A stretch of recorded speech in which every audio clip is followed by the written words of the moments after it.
7. No two words in sports are more dramatic.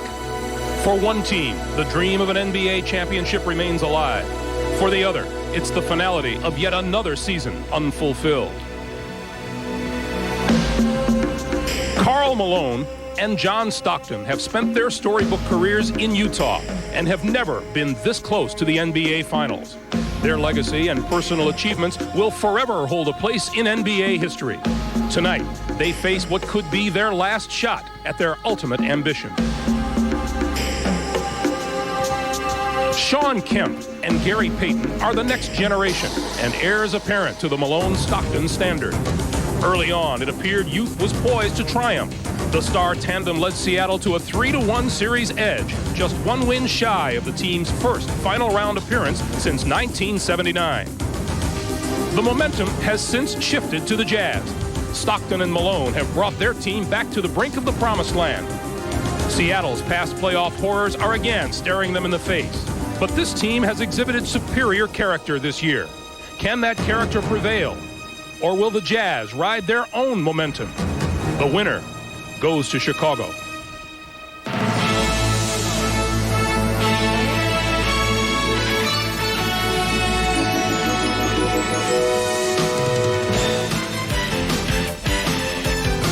This is the NBA on NBC.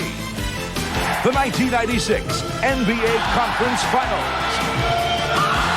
Welcome to Seattle, Washington. Tonight, the pinnacle of Western Conference basketball. Game 7 between the Utah Jazz and the Seattle Sonics. On Friday, 5,000 fans have showed up in downtown Seattle to cheer their Sonics on as they approach Game 7. Jerry Sloan has brought his Utah Jazz to town, a determined John Stockton and his Seattle counterpoint, Gary Payton. Percy Hawkins of the Sonics kissing his loved ones goodbye as he enters Key Arena for the biggest game of his career, and Detlef Schrempf is ready as well.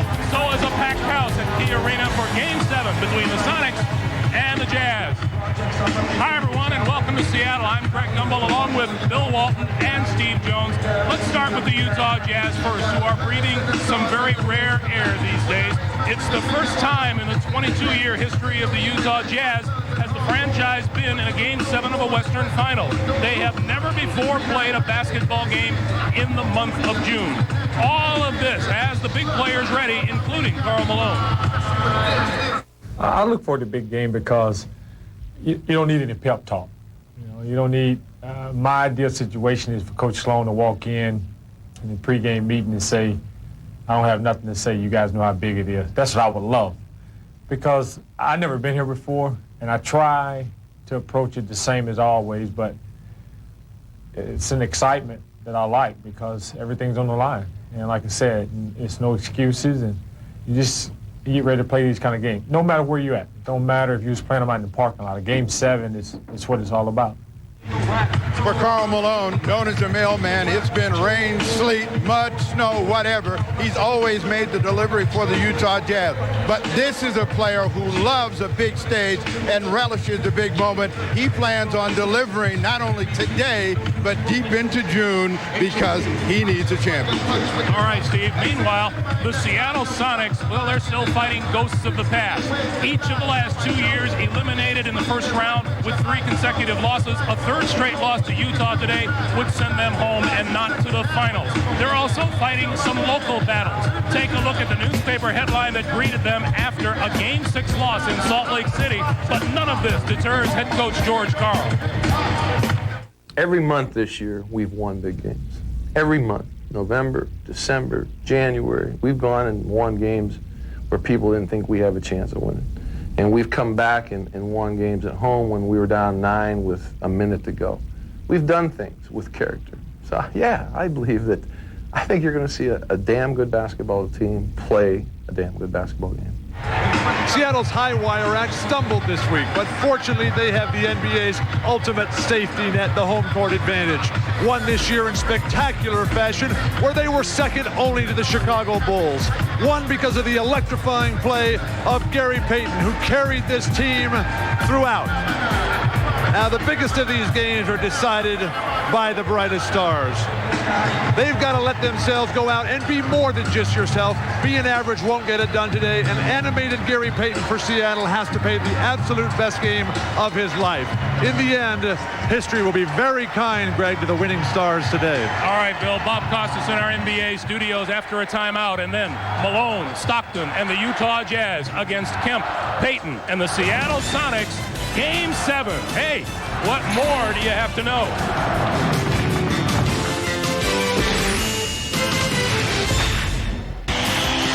Game 7 on tap in Seattle. Let's go to the public address announcer here at Key Arena, Jim Gracie.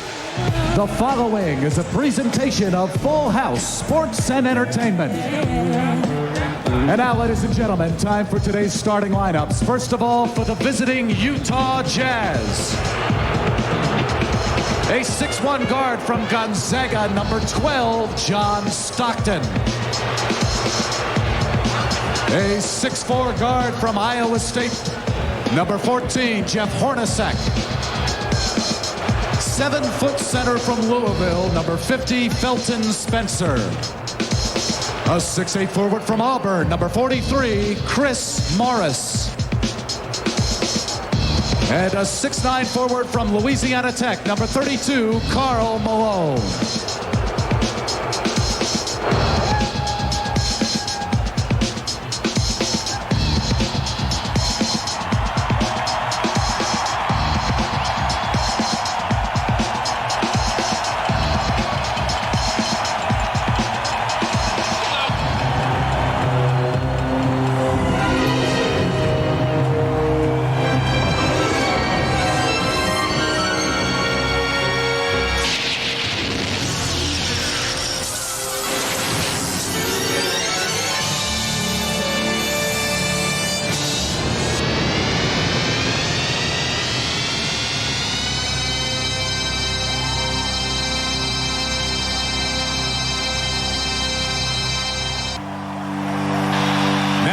Ladies and gentlemen, get on your feet for the 1996 Pacific Division champions, your Seattle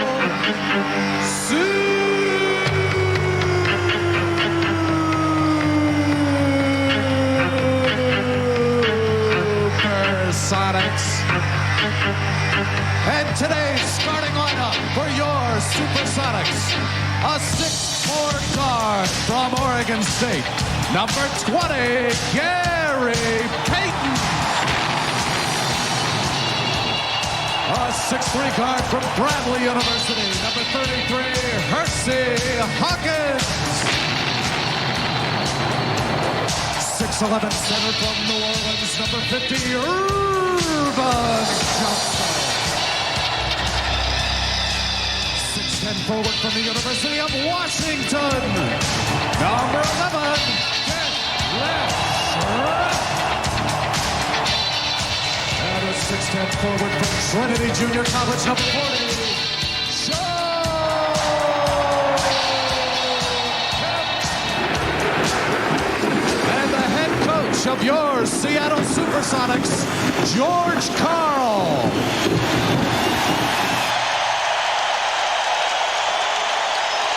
Working the sidelines with us this evening, Ahmad Rashad and Jim Gray. Let's check in with Ahmad. All right, thanks, Greg. And talking to Jerry Sloan about the home court advantage that Seattle has, he says that it definitely will affect them. But at this point in the season, it's all about focus and tunnel vision. It's almost like challenging yourself to see how hard you can practice in the gym all by yourself. And I talked to Karl Malone about this 7th game of this playoff series. He said it's a one-game playoff, and there are no tricks, there are no adjustments. The toughest team wins. He feels like they have the toughest team. Now for the Seattle side of it, let's go down to Jim Gray. All right, thank you very much, Ahmad. Well, I spoke with George Karl, and he told me he really didn't sleep much last night. Now, Karl usually speaks to his team for about 8 minutes before the game. Well, today, after about 3 minutes, he just said, hey, guys, get out of here. Forget all this stuff. Just go play and be your best. Now, as for Nate McMillan, he's been bothered by a bad back. That has led to a right hamstring problem. Well, McMillan told me that he has taken a shot of cortisone to try and loosen things up. He says right now, it has not kicked in. He feels as though he will be very limited in his abilities. And finally, finally, now as for Gary Payton, who has had a life-threatening family crisis all this week, which has been talked about, he told me now that last night the entire family spent the evening together, that things are now much, much better. He was with his mother, his father, and his sister, and now he can simply concentrate on basketball.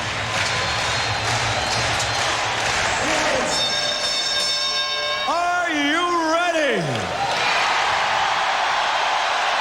Sonics fans, are you ready? For the thousands in attendance here at the Key and the millions watching around the world on television, there's only one thing left to say. Ladies and gentlemen, let's get ready to rumble!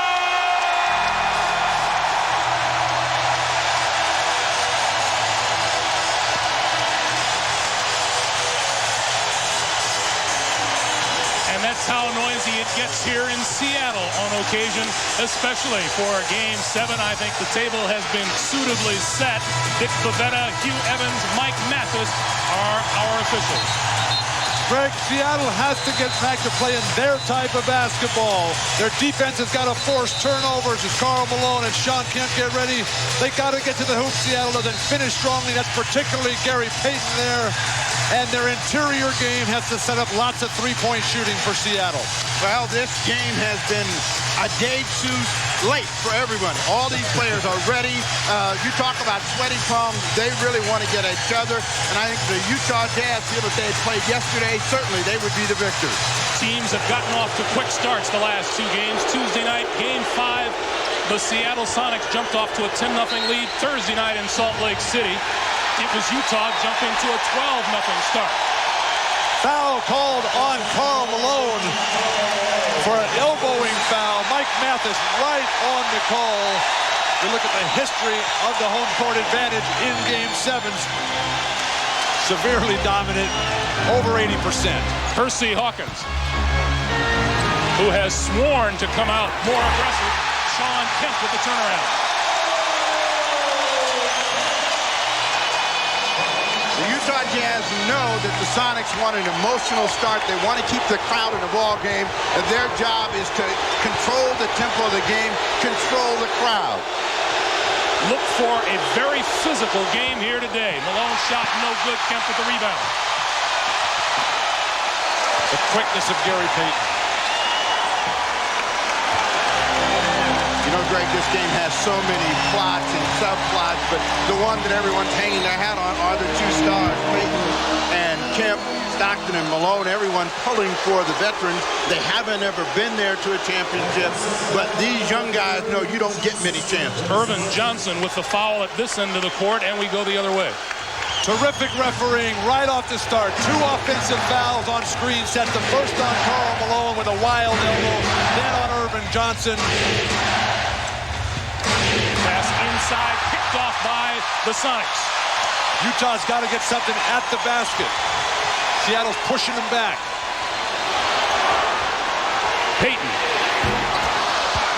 Gary Payton was out here earlier than he has ever been for a playoff game. He's very determined to change things around from a subpar performance last time out. Payton is there. What they didn't do in games 5 and 6 was come up with the loose ball, have that energy, make the big plays. Traveling violation is called. No basket.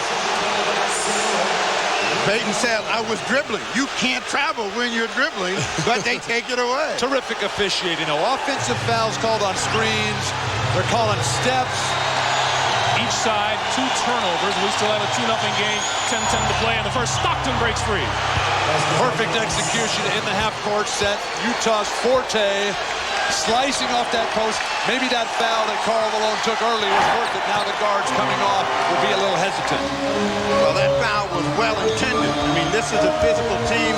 They want the Sonics to know that it's not going to be an easy afternoon. Illegal defense, Utah. You will see that call more than a few times this evening. Let's go back to that terrific passing play at the other end. John Stockton off the high post pick. His biggest obstacle today, John Stockton, is going to be overcoming his greatest strength, which is consistency. He's got to elevate his game today over his normal level. Detlef Schrempf. Shrimp averaging 15.9 a game in the playoffs. They haven't gotten Shrimp involved in the games early enough in 5 and 6. He came out early as well. Wasn't missing a shot. That jumper showed he's going to be looking to try to take advantage of Morris and Russell. Hornacek down the lane off the pass from Malone. Karl Malone continues to pass beautifully. Utah needs to get Chris Morris a shot early to get him involved. He was brilliant at the start of Game 6. Shrimp. Nice step out by Felton Spencer, who also has to make some early contributions. Tied at 4. Stockton top of the key for 3. Real John Stockton showed up in Game 6 and appears to be carrying that forward. That's 5 early. Sean Kemp. Stripped to the ball, out of bounds to Utah. Steve, John Stockton started turning it around in the overtime of Game 5. Got an offensive rebound, made some steals. That jumper exemplifies the spring and life in his game. Shooting just 27% from behind the line so far, and he hits a second straight one. The guy couldn't make a shot for 5 games, and suddenly he's can't miss. Big story for the Utah Jazz. Kemp will go to the line for the three-point play. Superb job for Sean Kemp. Eschewing the double clutch, which has been his downfall for years. Just going right in once the contact goes, just continuing right through. The disappointing and disconcerting thing for George Karl and the Sonics is in Game 5 and 6, Sean Kemp was terrific. Had big minutes, no foul trouble. Oh, terrible play. Irvin Johnson couldn't convert the gift giveaway. Back come the Jazz. Chris Morris for 3. And the Jazz have come out clicking from behind the three-point line. They lead at 13-6. It's an extremely athletic and talented Utah team. Steps for 3 seconds. Well, 3 seconds. Kemp telling his team, we got to move, we got to find the angles. Don't let me get stuck with the basketball. But for the Utah Jazz, and John Stockton is perfect from the field, the win in Game 5 is what sets the stage for them to be here. They believe regardless of what happens with the crowd, they know how to handle the defense of the Sonics. Gary Payton really whacking Stockton away from the ball. Malone off the mark. Rebound to Hersey Hawkins. Whistle blows. And this looks like it'll go against Seattle. Loose ball foul is on Payton. Mike Mathis had this play all the way. Payton bumping, hooking, grabbing, holding. When the final shot was taken, just held him down. That was really an accumulation foul. Then he was late. He added it up, and then he finally said, well, it's a foul. But, you look at Hersey Hawkins trying to be more aggressive. That means that they're going to spread things out. Malone travels. Steve, on that high post rub-off for the guard, I think a good quick pass to the cutter. That play is open right away. Karl Malone shuffles his feet on the nice rotating defense. Tuesday night here in Seattle with a chance to put the Jazz away. Utah came up with a 3-point win in overtime. The Sonics swore to come out more aggressive in Game 6, but did not in Salt Lake City. They're trying to do that again here, and Gary Payton scores. The size and strength of Payton inside. And the athleticism, that's where the real edge is for Seattle in this series. Payton over John Stockton, but they'll have to capitalize.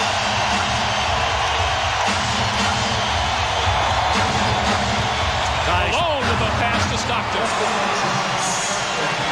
10 points for John Stockton. Greg, so many teams just stand at the perimeter and watch guys play in the post. Utah, they split, they cut through.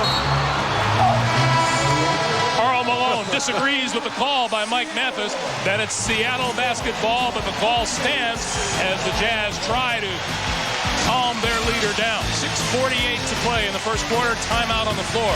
The Jazz 15, the Sonics 8. This is the NBA on NBC. The heart and soul of the Utah Jazz, Karl Malone, as we welcome you back to Seattle.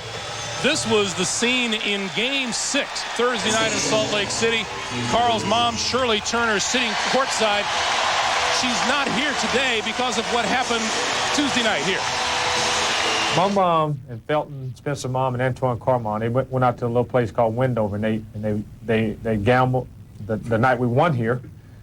So they went back out there yesterday, and they did the identical same thing. They wore the same clothes, they did the same restaurant, and they stayed in the same room, and they watching the game on TV. So I said, Mom, if it worked for you, fine. I'm not a superstitious kind of guy, but it worked at one time. I said, go do the same thing. So I gave her the money and said, I'll see you when I get home.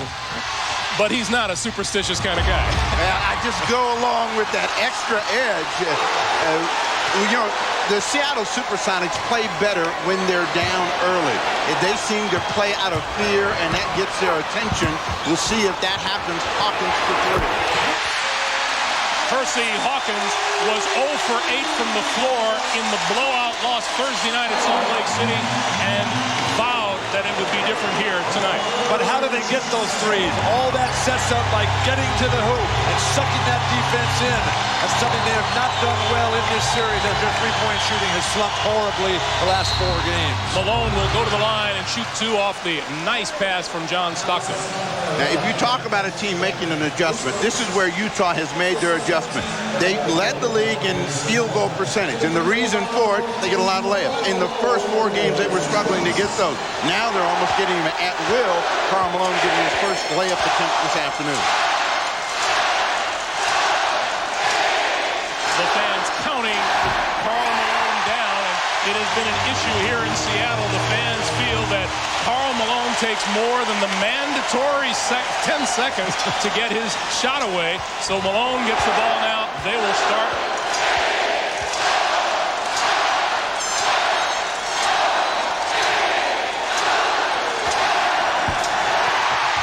And Stockton makes the steal.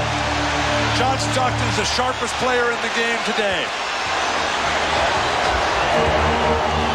Well, he's got a mismatch and trying to take advantage of it, and Chris Morris got in, and they give him a shot. Seattle comes away with the ball, and Kemp draws the foul. That'll be number 2 on Felton Spencer.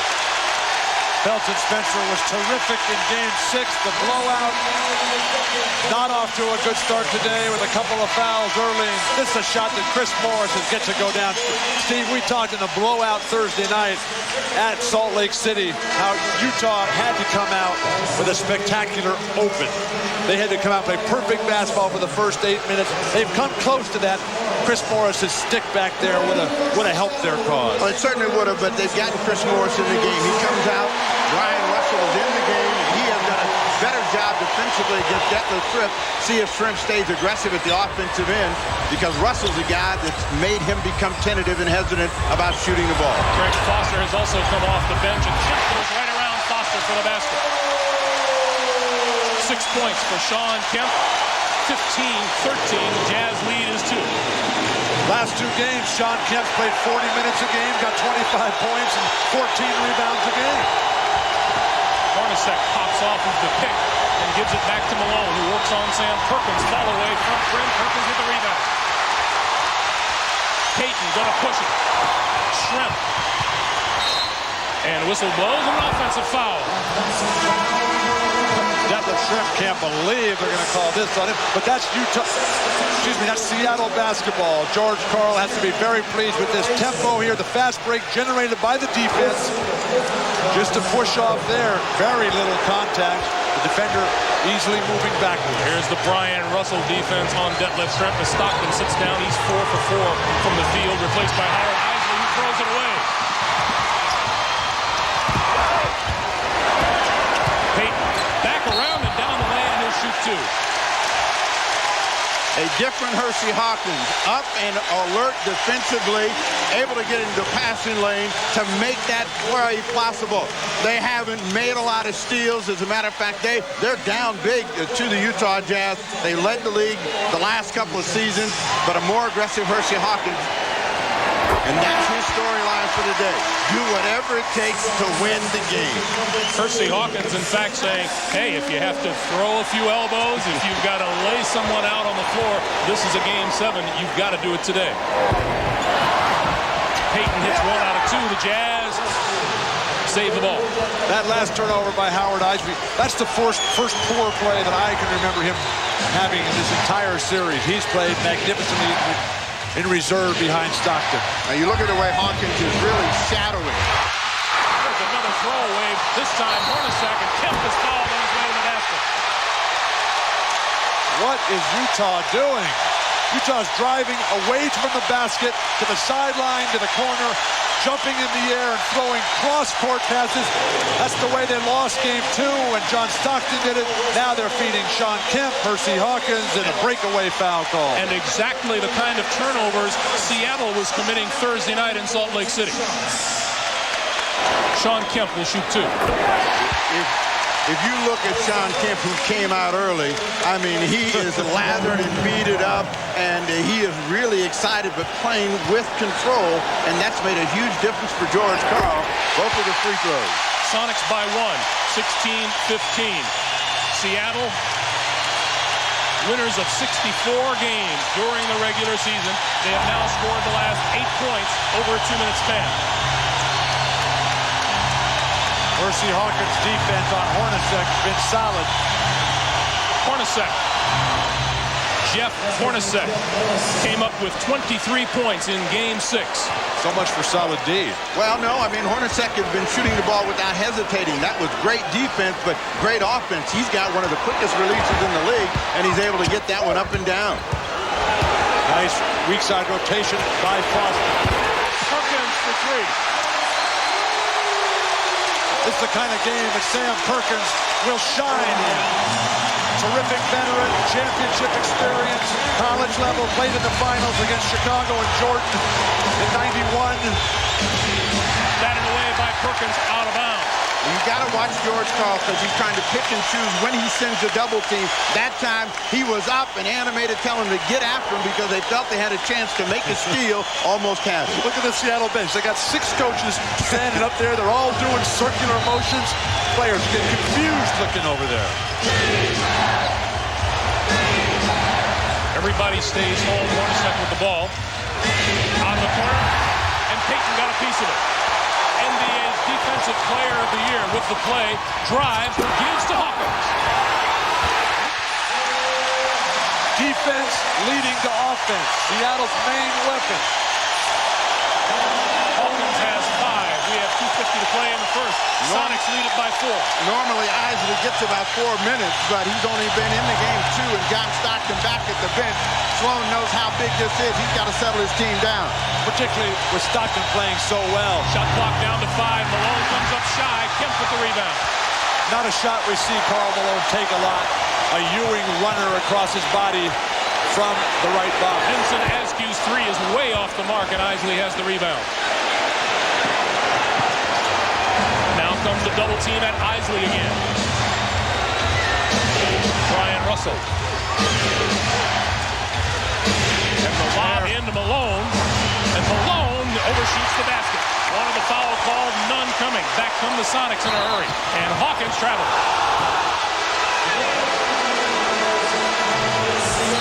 Well, the Sonics will take issue with Hugh Evans for that call. In the meantime, we'll stop with 2:03 to play in the first. The Sonics 21, the Jazz 17. There are no more tomorrows for the loser. The winner moves on to the NBA championship round.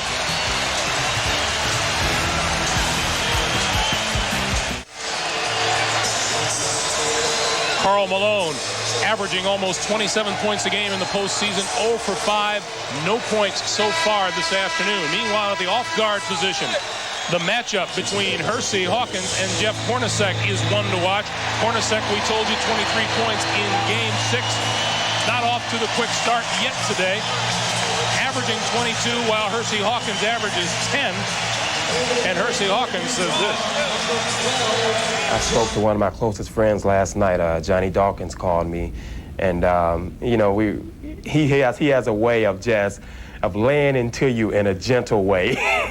And you know, he basically told me, listen, he said, you know, Game 7 situations, you don't want to look back on this 5 or 10 years down the road and think that you didn't give it all you had. And he said, you're an offensive player, so go out there and play offense and do whatever it takes to win. And, you know, then if you don't win, you can look in the mirror and say, hey, I still did my best. Well, Karl Malone got his first basket, and Hersey Hawkins says, you know it's a meaningful phone call when the guy calls you from the East Coast and it's 3 a.m. Eastern time. Hawkins on the bench. Hopefully Johnny Dawkins got up to make that phone call. Nate McMillan on the floor for the first time today for 3. And McMillan hobbled severely. But not a good strategy for Nate, who is one of the class gentlemen in this league. Hasn't been playing well, been limited by minutes, and come in the first touch, shoot a 3. I don't think so. Well, you know, part of their philosophy is to be themselves, and if they have a shot, to take a shot. Steal McMillan. Kemp down the lane. And Foster back for the rebound. Terrific rebound by Foster. They've got to get Karl Malone some looks where he can step out about 10 to 12 feet off the box, turn, face, and drive to the hoop. He's got a much smaller man asking you on him here. Seattle's defense has been very active here early. Malone gets that one deep. And an easy 2. That's the kind of play he needs. He's been shooting fadeaways every time. We're tied at 21, the last 45 seconds of the first quarter.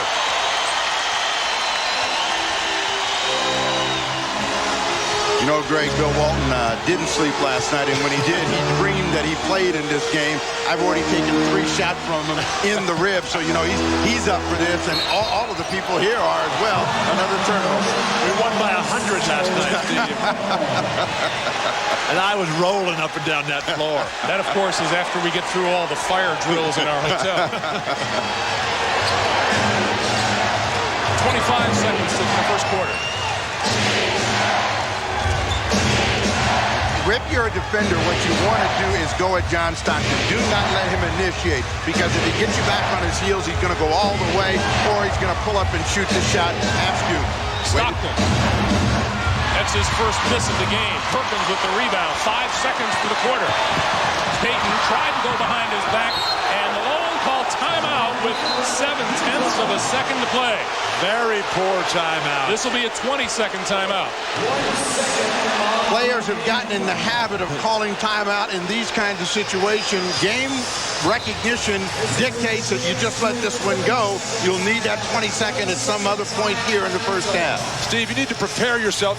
These kind of plays, you wait till late in the third and throughout the fourth quarter. Want to remind you that prime time, 9 p.m. Eastern time, Wednesday night, Game 1 of the NBA Finals. Join us. The Bulls will host the winner of this game, either Seattle or Utah. The Jazz or the Sonics against the Bulls in the NBA Finals. Michael Jordan looks happy now. It'd be too much rest for the Chicago standout. It's the NBA Finals in prime time, Wednesday night Eastern here on NBC. You know, the Bulls dispatched the Orlando Magic in 4, and they've just been sitting around while these guys have gone 7 games. How much rest is too much rest?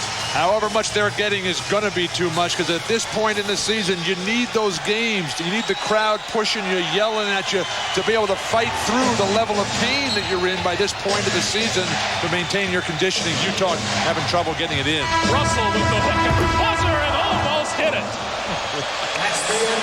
Oh, would Kareem Abdul-Jabbar been proud of that sky hook? John Stockton, 4 out of 5 and 10 points to lead the Jazz. Sean Kemp has 8 on 3 of 5 shooting from the floor. This is the one for all the marbles, the one that moves the winner against the Chicago Bulls. Coming back for the start of the second quarter, we're tied at 21. Watching the NBA on NBC. The 1996 NBA Playoffs. Subject to arrest. Thank you. Greg Gumbel, Bill Walton, Steve Jones, Ahmad Rashad, Jim Gray back at Key Arena in Seattle. This is how the first quarter came to an end. The big hook from beyond half court by Brian Russell almost went in. And it would have been a good timeout if he had made it. Well, from the basket cam, you see just how close it was as it ricocheted in and out. But we had a great opening quarter of play. Both teams have worked out the nerves, and now it'll be a question of what contribution Seattle gets off the bench versus the contribution of Russell and Carr, who have been more consistent in games 5 and 6. Steve, Ahmad was telling us from the Utah bench about how Jerry Sloan displeased with the big man rotation against Seattle's press, and how they want to get Karl Malone more in the paint. Forget the fadeaway stuff, according to Ahmad and Jerry Sloan. Russell now tight on Gary Payton, who gets by and goes through the lane. And certainly we've seen a more aggressive Gary Payton than we saw in Game 6. He seemed to be distracted, wasn't in the ball game, looking to penetrate and make things happen. Frank Burkowski into the game now. His job to shadow Karl Malone. Shot clock down to 7. Malone around his man, can't get it to fall, and Burkowski has the rebound. Not a good offensive start for Karl Malone today. Too many dribbles, too much hesitation. Needs quicker moves to the hoop. Malone is 2 for 8 from the floor today. But Malone is going to get into this game. He's the kind of player that sometimes will struggle early and eventually get a rhythm. They're going to get a push underneath. The Sonics will get a new 24, Antoine Carr, the big dog, the original big dog. Hey, still the big dog. The new big dog needs to do something. This big dog has already done it. And Russell has got the job of defending Payton, and when Payton sees this, he's going to try to beat him around the corner. He's outside Perkins for 3.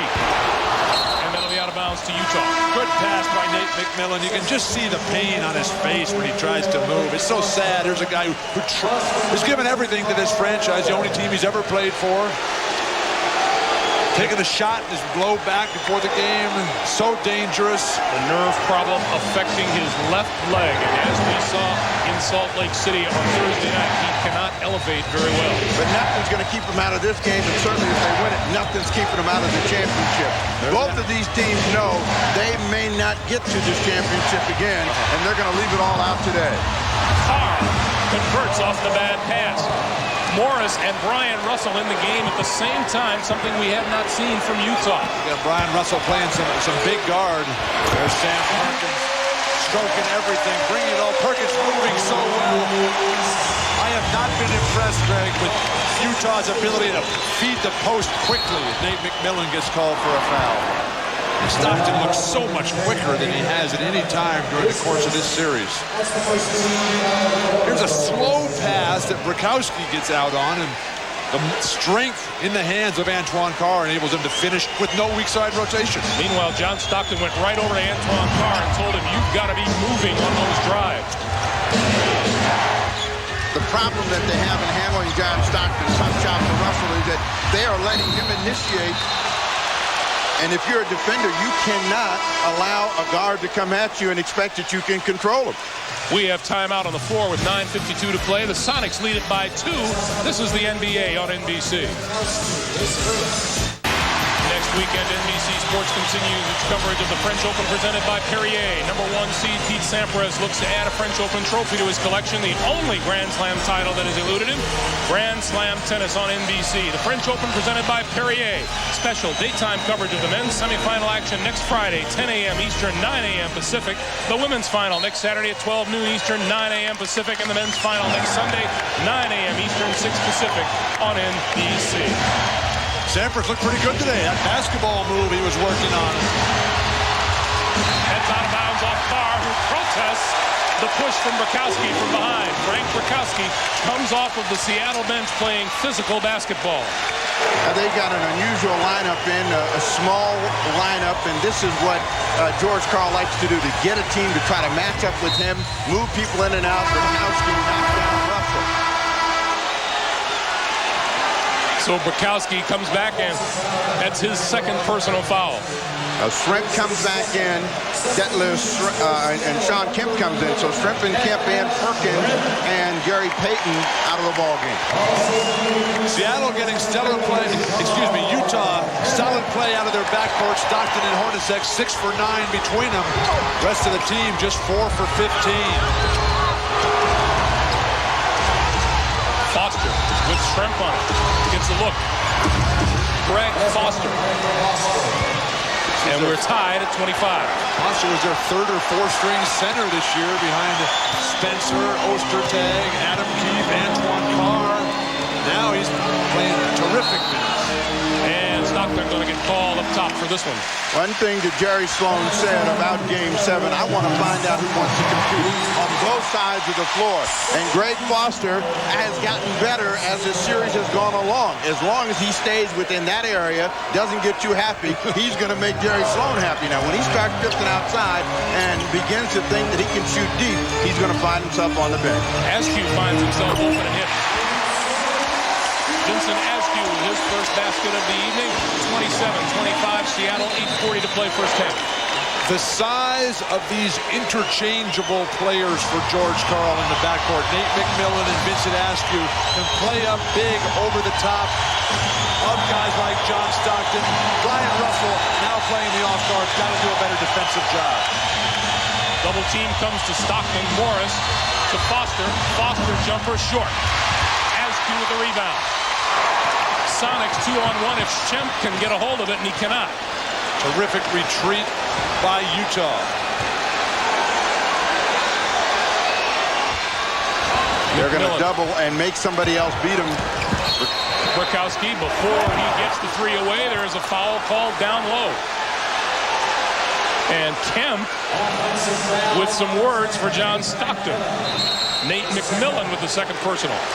What is Greg Foster doing getting a technical in this situation? Maybe standing up for his teammate John Stockton that got decked in the lane. You don't want to give up a point here. Take a look at it up above, and you'll see Stockton is stuck right in the fray right there, and actually was trying to draw the foul against Nate McMillan. So he went down. That's when the disagreement came up. So Shrimp gets the technical. Sonics lead it by 3. Karl Malone back in the fray. Ahmad Rashad was talking to us about Jerry Sloan's displeasure with Utah's offense against the trapping, pressing defense for Seattle. Utah's handled that the last couple days. They have not done a good job this afternoon. Now Brian Russell will move back to the forward position as Hornacek comes back in the backcourt. Now this is the lineup that has given Seattle the most trouble. Karl Malone up front with Stockton, Hornacek, and Russell out on the floor. Malone working on Brakowski. Turnaround. Too strong. Loose ball picked off by Hornacek. And remember, Karl Malone told us he was trying to stay calm and quiet, let the game come to him. So he's still a little bit too excited. He's got to work some of that adrenaline down. His fadeaway is not working, though. And there's a foul on Antoine Carr, who is none too pleased about it. That's number 2 on Carr. After a brilliant start for Utah in the first 5 or 6 minutes, they've really struggled to get good looks. Antoine Carr in foul trouble. But actually, that was a good foul. Sean Kemp was right at the basket. If he catches it there, it's a throwdown. So they're better off making them reset, come back with another 24 seconds, and make them become a perimeter team. I would never go for a steal on Sean Kemp. Always make him shoot turnaround fadeaways. When Seattle's in trouble, it's when they stand, they don't cut to the basket, end up with a 3-second violation. This is a team that needs motion, they need activity, and in this possession, they don't get it. Steve, Utah has done a fine job of sending those cutters through, setting screens on the weak side, splitting on the strong side. Seattle standing and watching in the post. The Sonics have had turnover problems lately against Utah. That is their 10th of the game. And Stockton draws the foul from Askew and gets a shot from behind for his trouble. Vincent Askew. That's number 1 as Hersey Hawkins waits to come in. Let's take another look. What John Stockton has become is the aggressor, and he's attacking the basket. Every one of the Utah guards, of the Seattle guards, are on their heels, and he's beating them with that first step. What quickness. And Stockton initiated that little confrontation with Brakowski. Askew, he doesn't want to come out of the lineup. Another foul. Hersey Hawkins. Hand check. Seattle's guards are so much bigger than Stockton. They can just stand up over the top. But he's so much fresher physically. He's beating guys off the dribble who are good defenders. But that's been his strength his entire career. Beat people off the dribble, get himself some room, then he starts passing the basketball, get another whistle against the Jazz, and there's Bukowski and Malone going nose to nose. You bet.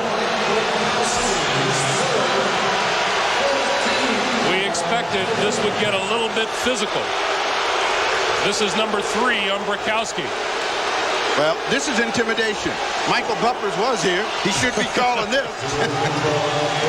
When the whistle blows, the players have to walk away and reset once the ball comes back into action. When they start walking toward each other, that's bad. Karl Malone 0 for 2 from the line, gets counted down again. He is 0 for 3. As Sam Perkins checks in. Malone shooting just 58% from the line in the postseason. Has no explanation for the fall off in his abilities from the line, and he'll get counted again. Let's see how accurate they are.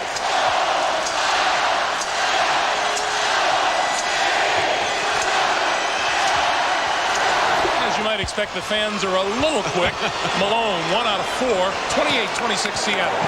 You know, it's kind of like they used to put that clock on Ivan Lendl in tennis, and he would always get it away before they had the violation. So Karl Malone knows exactly how much time he needs to get it. It's irritating to the fan. Hawkins. But there's no intent by Karl Malone to violate the rule.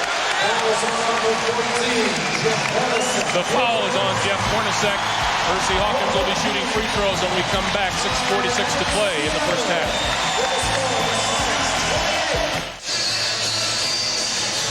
Seattle, Washington on a Sunday evening in June. Welcome back, everyone. Here's how this series has gone so far. It opened here in Seattle with a 30-point blowout by the Sonics. Sean Kemp led the way with 21. The Jazz made it closer in Game 2, but Gary Payton's 18 points and 8 assists still had the Sonics up 2-0. They returned to Salt Lake City. Brian Russell came off the bench to score 24 in Game 3. And the Sonics lead was cut to 2-1, but Sam Perkins led the way for Seattle in Game 4. Back here Tuesday night in Game 5, Jeff Hornacek's 27 cut the Sonics lead to 3-2. And then Thursday night, the runaway Utah victory, 118-83, has us at 3 games each. The third time in 5 years that Utah has been in the Western Conference Finals. It's the first time they've won more than 2 games in a final. Yeah, they're right on the threshold. They all can feel it, and they were all excited about the opportunity to get to face the Chicago Bulls should they win this afternoon. A rare miss from Percy Hawkins, who has been terrific at the line for the Sonics and really is trying to be the aggressor against Jeff Hornacek, who has tortured him through the first 6 games. Hawkins gets 1 out of 2, comes into this game shooting 90% from the free throw line in the postseason. Utah has to be ecstatic that they're within 3 here. Stockton hasn't scored since the first 4.5 minutes of the game. He had 10 points early. Karl Malone's really having a hard go of it. And Perkins fouls him in the paint. So with things going poorly for the 2 stars for Utah, the guys that make it all happen, they're right there in the game. Well, it's been an ugly quarter at the offensive end for both teams. Utah's got 5 points. Malone trying to get them 7 with this pair of free throws. And the Sonics, they have 8. So it's not been a hot-scoring quarter. Malone now 2 of 5 from the free throw line. Utah just 2 out of 8 from the floor here in the second quarter. And Seattle 3 for 4. Now remember, the thing about Karl Malone here in Seattle is he's never gotten off to great starts, but he's usually exploded in the second half in the third quarter. So he's trying to find the rhythm, let the game come to him, gets both of those free throws. 29-28, Sonics by 1. Karl Malone loves the pressure, loves the antagonistic crowd chanting out his name. He wants to take on the entire state of Washington. Sean Kemp looking for a way around Malone and is fouled by Malone. Now he's just helping them up, and they're taking it the wrong way. Thought there was a confrontation. Sean Kemp is actually under control. Karl says, I don't want any help. Well, that's fine. But this is a second foul here for Karl Malone. Usually he's clean as a whistle on these type of plays. He's one of those guys that plays great defense with his hands and got a little bit too much arm, but Sean Kemp is going to take the free throw. Kemp is in this game. He's played under control and not having to be concerned about foul. Jim Gray tells us Nate McMillan is back in the Seattle locker room stretching out that sore hamstring. Kemp hits them both. 10 points on the night for Kemp, 3-point Seattle lead. 4 rebounds for Kemp. Most importantly, 0 fouls. Malone wants the basketball. Hornacek feeds him down low. Hey, look at Gary Payton step right in there, close enough to where he can be called for illegal, but they call it on Detlef Shrimp on the other side. George Carlson, look, that's what they do at Utah. You take a look up top, and you'll see here Detlef Shrimp right in here, and he's going to move back across the lane. And when you see him, he's standing there in the paint. The players are arguing, and the coaches, particularly George Karl, arguing way too much. They're acting like the refs care who win this game. Russell for 3. And Payton has the rebound. Well, that's because of the bigness of the moment. Both teams have so much at stake, and these groups of players want to get to Chicago on both sides. Kemp with the handoff to Payton and the travel.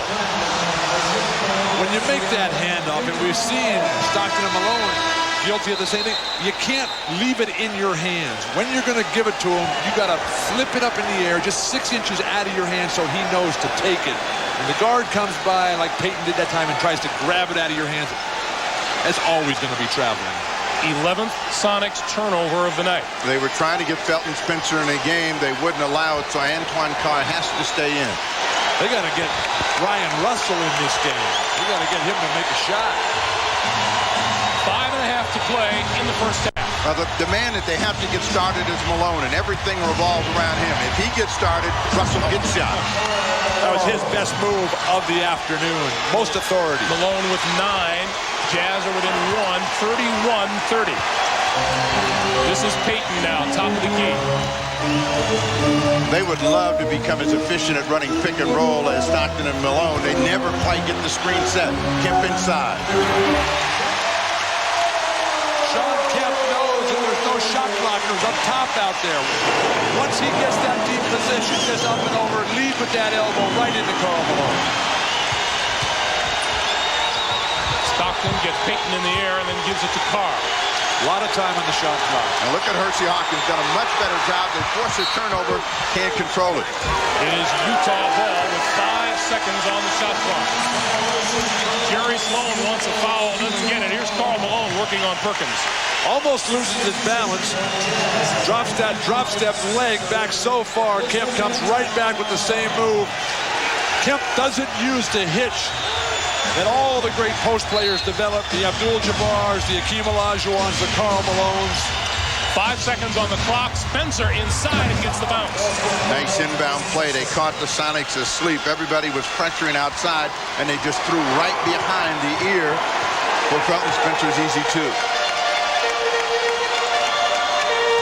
Coming up on 4:20 to play in the first half. They want to set a pick and roll, and they don't get it set. That's been their problem when they try to play the 2-man game. Payton for 3 out of the corner. No. Rebound off to the Sonics. And Shrimp, did he get the timeout call? He did. A wasted timeout. Gary Payton's having a tough offensive day. Just 2 for 4 shooting, 5 points. No, he didn't get the timeout. Mike Mathis pointed in the direction of the Sonic bench. What he meant was it's Utah basketball. That's a break for the Sonics. Low-scoring quarter so far. Utah with 11 points, Seattle with 12. Russell wide open, but he's the guy that Shrimp has to leave, and when he leaves, he's the guy that gets a shot. Up top, Hornacek grabs the loose ball and rebounded by Shrimp.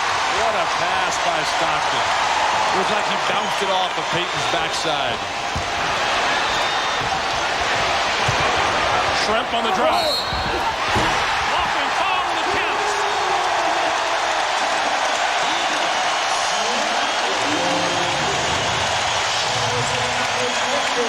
This is the number 3 guy in the offensive priority for the Utah Jazz, and Felton Spencer could never stop moving. Otherwise, he would have gotten the call. Shrimp says, finally, I'm going to get to the line. Spencer with his 3rd personal. And it appeared as if Felton Spencer was just starting to get on track. He got a little jumper to roll for him in the lane. Malone with the rebound. Detlef Schrempf still able to get by guys with that weak pump fake on the perimeter. He's not making that outside shot. Why go for that? Stockton for Foster. Gives it to Malone. Nice pass. Karl Malone now with 11 points, 35-34. Jazz back within 1. 7 in the quarter. Both teams playing hands defense, and the Jazz poke it away. Payton steals it right back. Can't control it. As Jim Gray told us, Gary Payton going through a tough time this week of personal family matters, and he wanted everyone to know that his entire family was together last night before the game and are here in Seattle with him. And a very confident and animated and poised Gary Payton as well.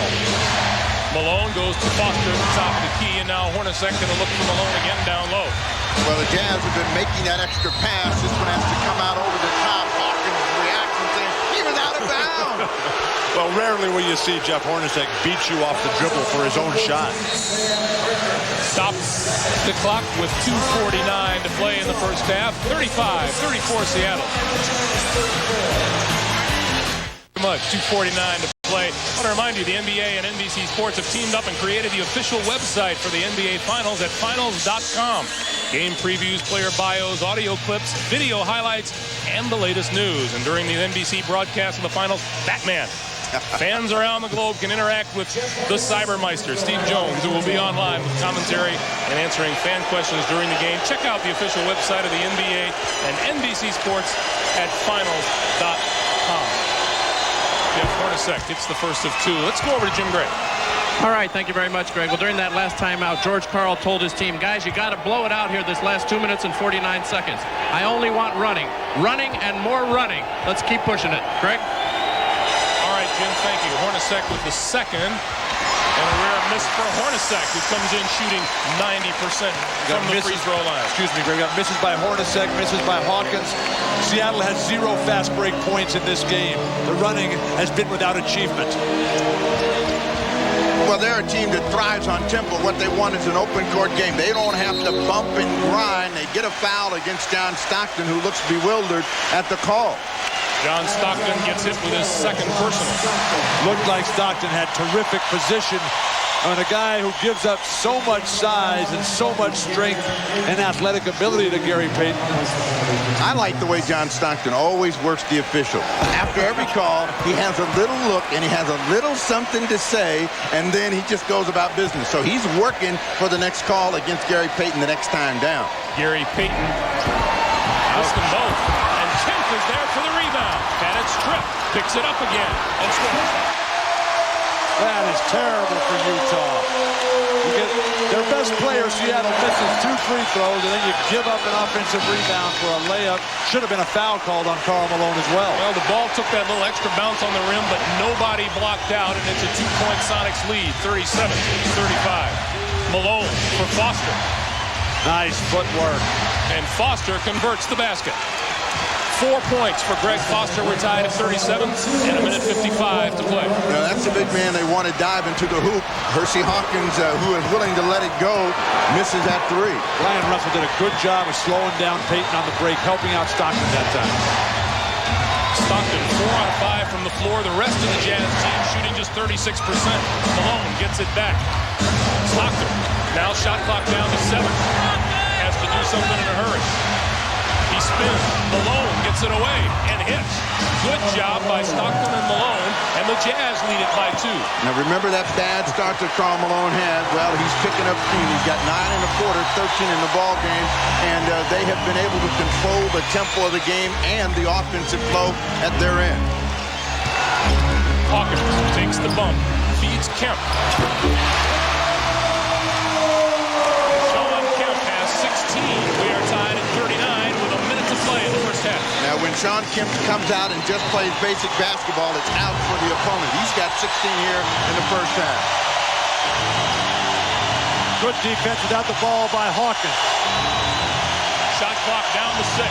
Malone backs in on Perkins and goes to the hook. He'll shoot 2. Seattle wants an offensive foul here, but very difficult to call an offensive foul because Karl Malone keeps his both hands on the ball so well. When he comes barreling across the lane or down the lane when he's trailing on the break, he keeps both hands on it the whole time. And then at the very last minute, like Abdul-Jabbar, when he just drops that hand off right into your face, they're going to call that foul on the defender every time. But you saw that elbow. Oh, I got that elbow plenty of times. But that's the same elbow that was delivered by Karl Malone. That's where they wanted the foul. They didn't get it. It's there, but because he keeps that hand on the ball, as we look at Karl Malone's free throw percentage through the years, become very respectable except for this year in the playoffs. Remember when he first started in the early 80s, it was below 50%. Well, Malone missed his first 3 free throws tonight. He has now made his last 4. And the counting is not as vociferous at this point.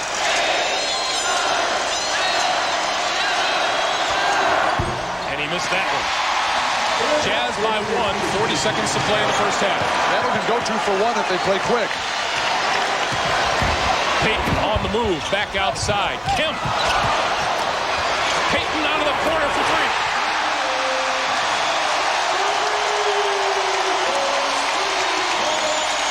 Sonics by 2.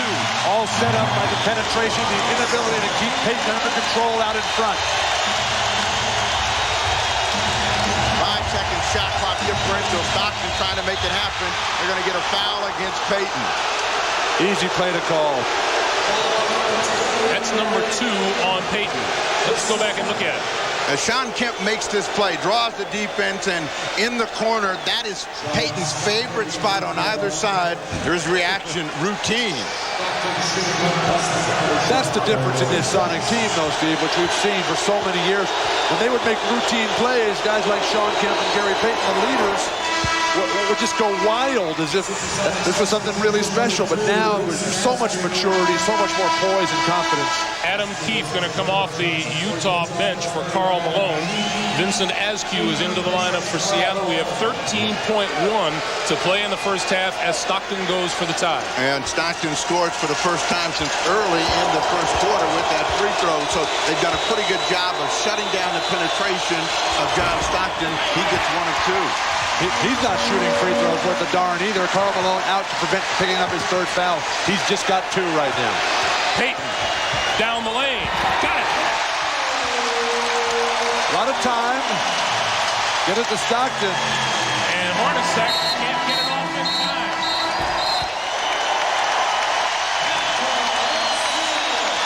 The Sonics close the first half, shooting 61% from the floor, led by Sean Kemp's 16.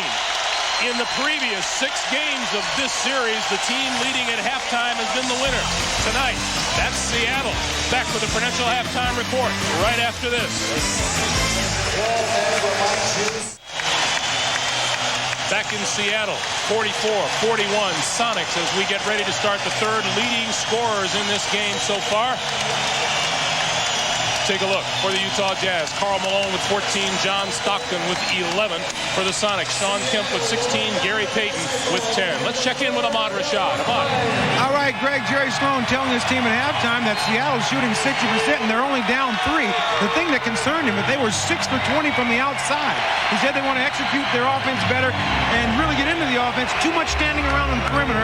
When they post up, they want the guards to cut harder to the basket, try to get some easy buckets. Greg? All right, Ahmad, thank you. Detlef Schrempf backs in, and then the turnaround on the baseline. Seattle, Greg, has to think finish. They've got to think take care of it one more time. Run and run and run some more until you make your opponent quit and keep Hornacek's hands off the ball.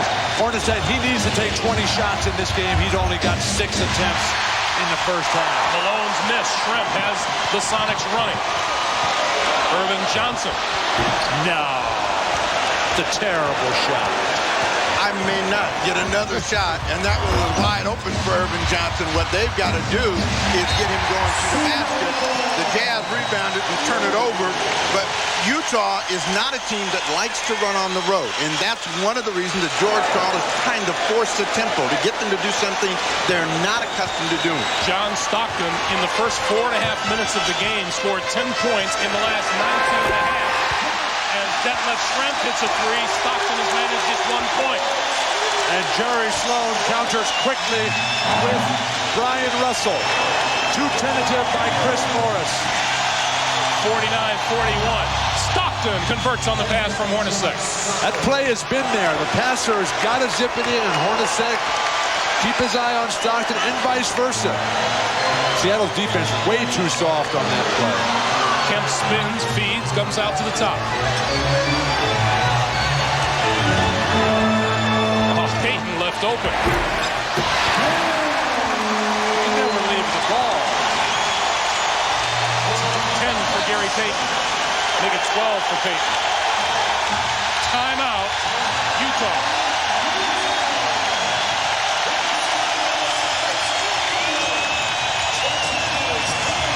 17,072 cheering their Sonics who lead it 51-43.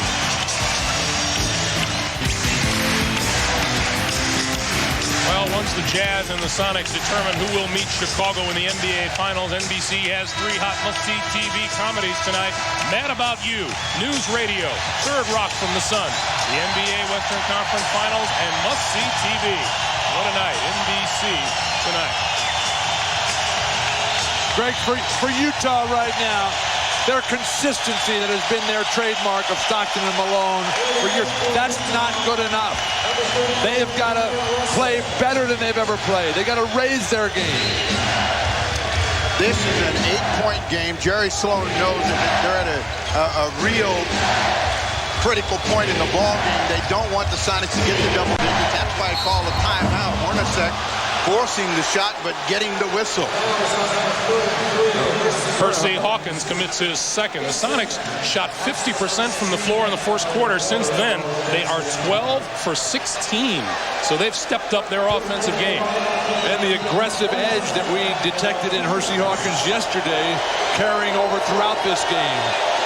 So strong, so assertive defensively, denying Hornacek completely. Hornacek hits the first. Oh, look at Jeff Hornacek, who is just lighting things up. 52% from behind the arc. The problem for him tonight has been getting that shot away. And he's got a quick release. They're not setting screens for him away from the ball. They're not getting any sort of up and down opportunities. Karl Malone's been fading away, not getting to the hoop. Sometimes you have to drive the ball, Greg, right at Hornacek's man. Force a double team with Hawkins, and then Hornacek can get some sort of shot. Well, this is their hot shooter in the corner, Detlef Schrempf, but when Russell has been guarding him, he hasn't been looking. Sean Kemp with a 2. 53-45, 9.5 to play in the third. What are you going to do when Sean Kemp plays like that? The guy's shooting perfectly, totally under control, no fouls, hasn't gone for a pump fake, hasn't double clutched. Stockton to the other side. 15 for John Stockton. That's his high point total in this series. Remember, Sloan said if we can just stick in there, keep plodding along, we can get a chance to get control of the game. And it's really on the Sonics to try to force the tempo to not allow Utah to get anything cheap or easy. And Russell will shoot 2 on the foul from Hawkins. That's number 3 on Hersey Hawkins.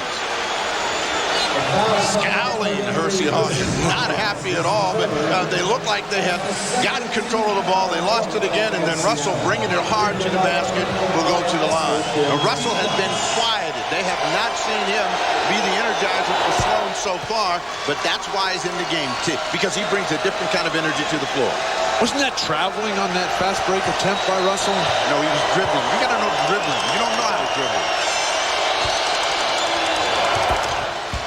Russell, his first 2 points of the night, 53-49. The Jazz down by 8 and now cut it to 4. It was Russell and Antoine Carr in Game 5 that allowed Utah to win that game and set the stage for tonight. Wild shot, Payton. That's the kind of shot that can get Utah going. Hornacek for 3. A little bit too long. Kemp with the rebound. Remember, Carl said that we wanted a little bit of playground, a little bit up and down, but we want them to get out of their character and allow Seattle to get more into theirs. Well, Payton, from one of his favorite spots on the floor, didn't find anything. Russell for 3. That is beautiful basketball. You can just see John Stockton's eyes light up as he comes up the court, picking guys out. Maybe this guy, maybe that. And Kemp turns the ball over.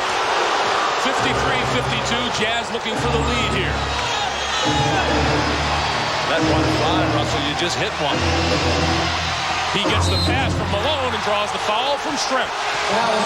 Another problem that Russell presents is that he is the guy that's cutting, and Detlef Stremp is having trouble finding him. When he dives to the basket, he's open. George Karl sees a little something he doesn't like here, so he calls timeout with 7:59 to play. His Sonics lead it by 1, and you're watching the NBA on NBC.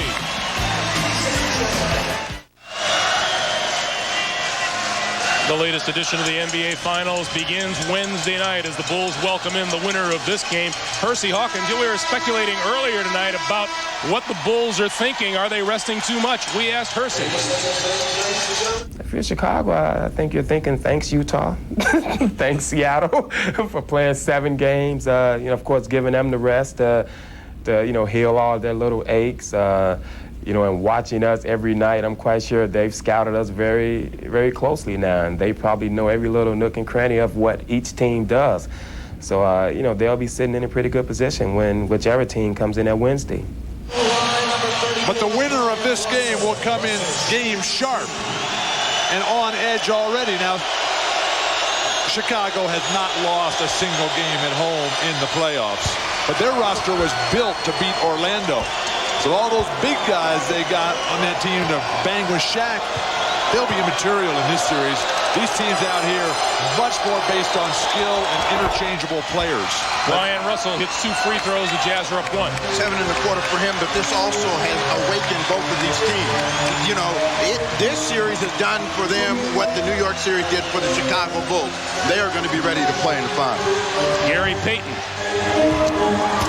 Spencer with the rebound. In the first half, that was going for Gary Payton, scoring at will. He had 10 in the first half. He just got 2 here in the second, but you can't miss that over a guy who's under 6 foot in Stockton trying to stop you in the post. Utah has scored 9 straight. Well, they got that spark, and Karl Malone hasn't really gotten a rhythm here in the third quarter. Big rebound count. You go get that guy, okay? 9 rebounds for Sean Kemp. In order to quiet him down, Detlef Stremp has really got to stay aggressive at the offensive end. Kemp hits a second straight jumper from outside. Karl Malone is not matching up with Sean Kemp in the perimeter game. Antoine Carr set to come in. Jerry Sloan wants an illegal defense call on the Sonics. He doesn't get it. Well, they missed it. They did have Sam Perkins lost in the shuffle, but Kemp wants to guard Karl Malone this afternoon. Malone goes to the left hand, doesn't fall. And now Malone losing his temper a bit at the other end. That's number 3 on Malone. The frustration for Malone. He had a shot. He thought he could get down. Sean Kemp playing perfect basketball today. No fouling. Staying completely within himself. I'd penetrate right at Karl Malone or who's ever guarding Sean Kemp and get him another jumper from the perimeter right here. 55-54, Seattle by 1. They're trying to get the ball to Sean Kemp now, who's being guarded by Malone. Hawkins down the lane, kicks it out. Perkins alone for 3.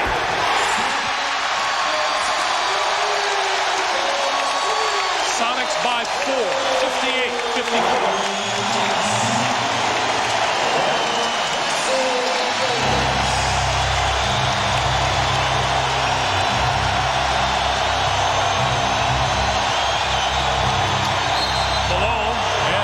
Whistle, and there's the illegal defense call. Jerry Sloan says that's the second time in a row that's happened, but the first time you called it. Yeah, Seattle's defense, which is at the top of the league, they're taking Karl Malone out of his game. They're making him shoot fadeaways. They're giving him only opportunities in his least favorite spots on the floor. Give George Karl a lot of credit. Greg, I didn't know you could read lips so well from so far away. It's that sign language stuff. Boy, Sean Kemp having himself a night. Well, he's maturing. We have seen that from Game 5 on. Sean Kemp is learning how to play with the emotion and the bigness of the moment. Under 6 minutes to play. And as poorly, Greg, as it's going for Utah, they're just down 3 points. And Malone got the ball down low and drew the foul, so he will shoot 2. That's number 1 of the game on Kemp.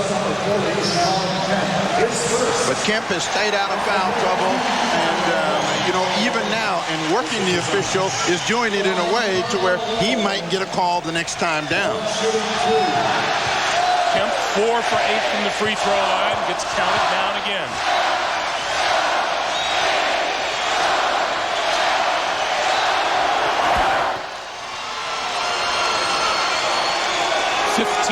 For Karl Malone. Hornacek's only taken 1 shot this half. 7 for the game. Malone goes 2 for 2 from the line, pulls the Jazz to within 1. 58-57 Seattle, 5:50 to play in the third. Utah really needs Brian Russell and Antoine Carr right now to do something out there. Payton. And it's out of bounds off Antoine Carr. It'll be Seattle ball with 12 seconds on the shot clock. Unforced turnovers, and that's what's been killing the Sonics. This pass right there, and then Payton just loses control of the ball. They're fortunate to get it back. 12 on the shot clock. They've been averaging 22 turnovers a game, Steve, since game 2. That's not good. 14 turnovers so far tonight. Payton off the mark. Russell has the loose ball. Here comes Stockton and the Jazz. Nobody's setting screens for Hornacek in the open court. Nobody's trying to help him get off. Yeah, but Percy Hawkins is wearing him for a jacket as well. He is not letting him get out of his sight where before he turned him loose. Malone's pass nowhere near. Payton dishes off Hawkins' face twice and draws the foul. And Malone and Hornacek talking about that missed connection at the other end of the floor. Gary Payton, fortunate to find Percy Hawkins. Looked like he'd gotten himself a little bit out of control, but true to his word, Percy Hawkins said, if I have to force up a few, I'm getting in this game. I am not going to have Dawkins call me again and tell me I didn't do what I do best. You hate answering those calls at 3 in the morning. But you can see how Seattle has made the adjustments in realizing that Utah doesn't have shot blockers when Felton Spencer and Greg Foster are on the bench. Antoine Carr and Karl Malone, they never go in the air. It's always down low.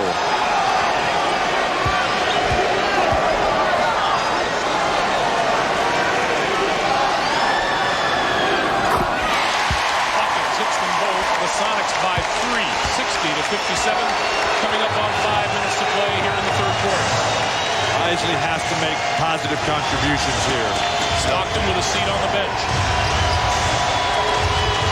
Malone to Hornacek, and it's blocked by Hawkins.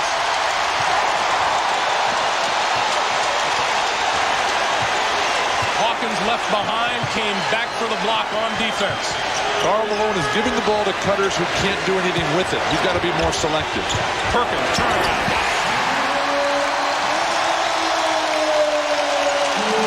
10 points for Sam Perkins off the Sonic bench.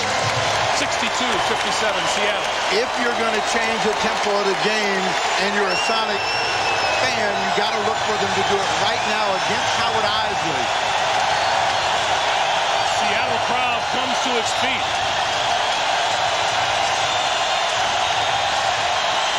Malone wants the ball down low and gets it back. Powers up, comes up short. Here come the Sonics again. Payton spins, retains control down the lane. Follows, no, tapped up by Shrimp. Jerry Sloan wants timeout. Utah standing around waiting for calls to be made. They're not coming. Seattle on an 11-3 run has opened up a 64-57 lead. 3:53 to play in the third quarter. We'll come back to Key Arena in just a moment. This is the NBA on NBC.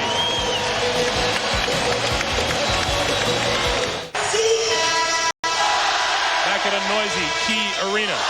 Greg Gumbel, Bill Walton, Steve Jones, Ahmad Rashad, Jim Gray, 3:53 to play in the third. The Sonics lead it by 7. Greg, Utah keeps falling behind, and then they have to surge and fight back with everything they got. They're not a real deep team with the way the bench is producing today or failing to produce today. That's going to wear them out. Karl Malone, John Stockton, they got to get in this game right now and never lose track again. Well, Stockton is back in the game, and the Sonics were trying to make their break against the inexperienced Howard Isley under the pressure and the bigness of the moment. Last time they were down, it was Russell who brought him back.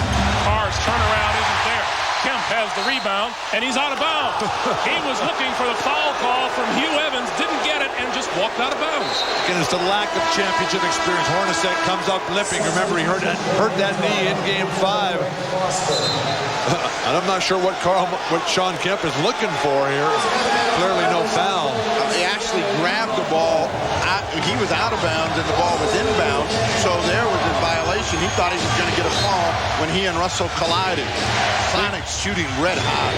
Big men for Utah. Malone and Carr fading away, and Hornacek wincing out here behind the three-point line. Double team on Malone. He finds Russell. What a shot! Oh, Brian Russell. Well, Russell is the guy that dives from the weak side. So whenever they double on Karl Malone, that is his first look. You see him look over his shoulder for the cutter. And against the high-flying Sean Kemp, he's still able to get that one away. But, Steve, you notice how Karl Malone correctly keeps that ball in that triple threat position, something that Hakeem Olajuwon did not do in the sweep at the hands of the Sonics. 64-60 Seattle, 3:20 to play. 10 and a quarter for Russell, and whenever they've gotten in trouble, he's given them a little life. Percy Hawkins. Hawkins leans into Foster and draws the foul. It's a completely different Hersey Hawkins today.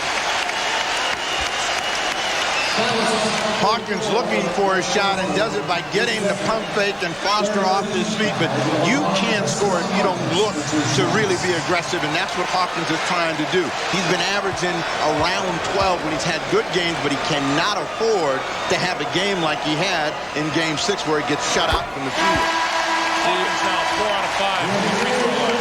See, when that guy like Hersey Hawkins comes in that lane and gives that little pump fake, a defender like Foster, who's a legitimate 7-footer, if he keeps his chest out and his hands back, he can get away with going for the initial head fake. But when he comes in there with his hands, they're going to call that foul on the pump fake every time. Hawkins gets them both and extends the Sonics lead to 6. More size and more strength on Stockton with Askew. Hornacek trying to shake Hersey Hawkins. Stockton drives past Askew. Doesn't get it to fall. Sean Kemp making it happen, forcing the miss, and still getting the rebound. The most difficult thing for an interior player. They want to let Payton work a little bit against Stockton, try to make him fatigued a little bit at his end of the floor. They're going against the shot clock now, one-on-one Payton. Stockton forces him to the baseline, comes up shooting. 16 for Gary Payton. Once again, an 8-point lead for Seattle. The biggest games decided by the brightest stars.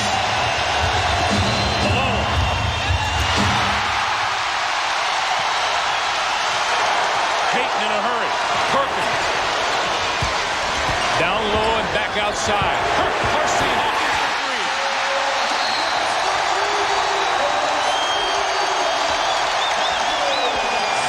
Timeout, Utah.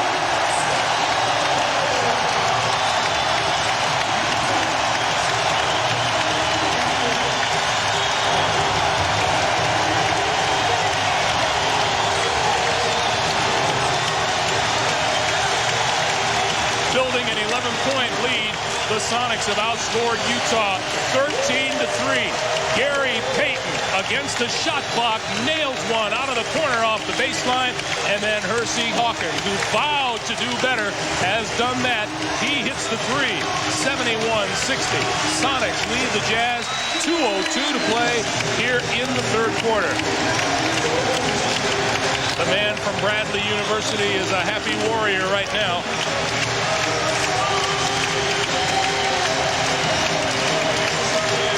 Jerry Sloan has got to slow things down again. George Karl has finally gotten his team to get into an up-and-down game, stretch Karl Malone and the Utah Jazz out, and that is what has made the difference here in the fourth. Want to remind you, next Sunday, 2 p.m. Eastern Time, NBC Sports has a very special preview of the 96th U.S. Open. We'll look at this year's U.S. Open Championship at historic Oakland Hills Country Club, dubbed the Monster when Ben Hogan tamed it back in 1951. Its greens are legendary, and Johnny Miller will tell you why.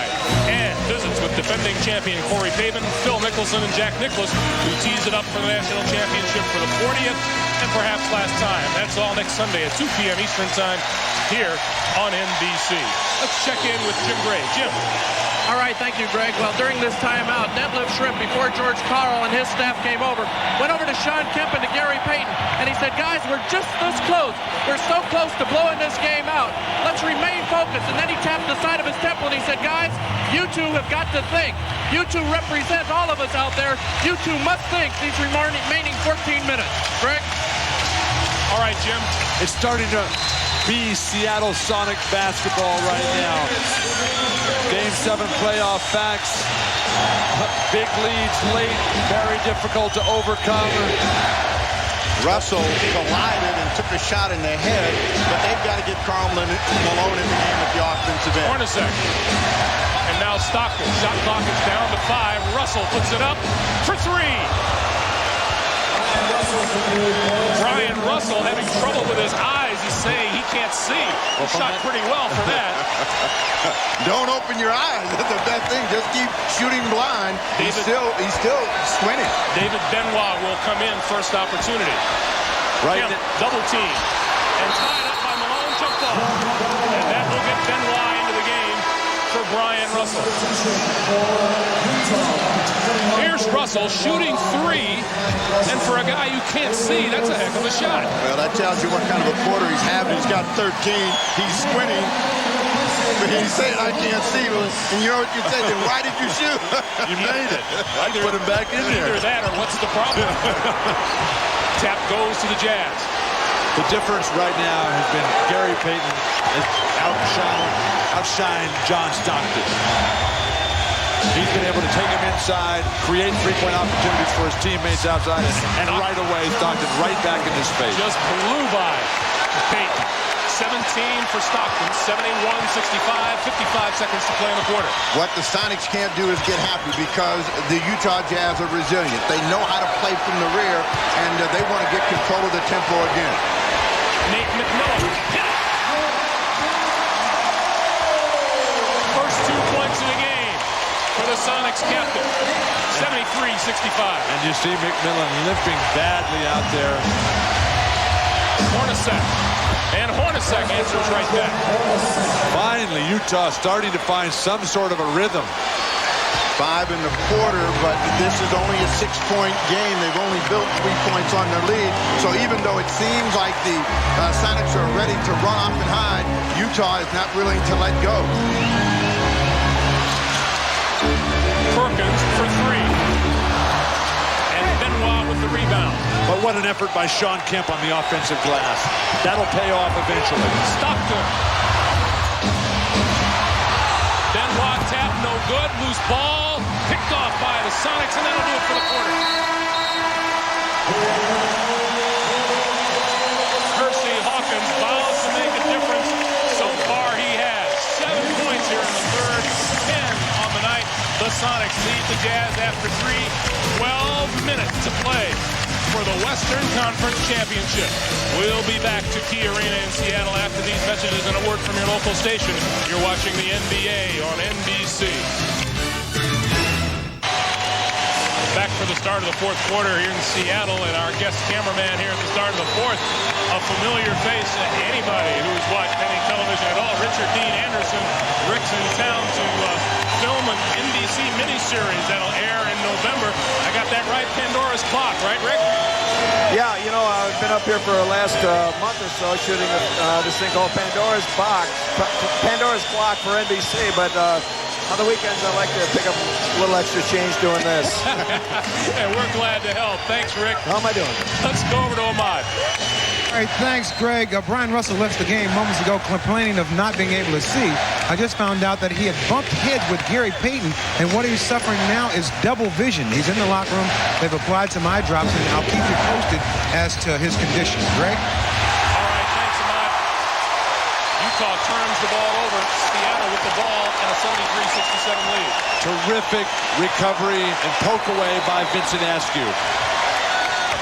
Teams trailing game 7 don't come back to win very often in the fourth quarter. There's a rejection of the Perkins shot, and here come the Jazz 3-on-2. Stockton slows it down. Hornacek. Don't shoot that one. Karl Malone's going to get tagged for a foul right there. So now there becomes a problem for Malone, who has not been able to get into the game at the offensive end. His 4th personal foul. Watch the elbow come up on Detlef Schrempf. That's a big-time shove in the paint. That's number 4 of the game on Karl Malone. Well, if they're going to let the defense push, you got to get them off you somehow.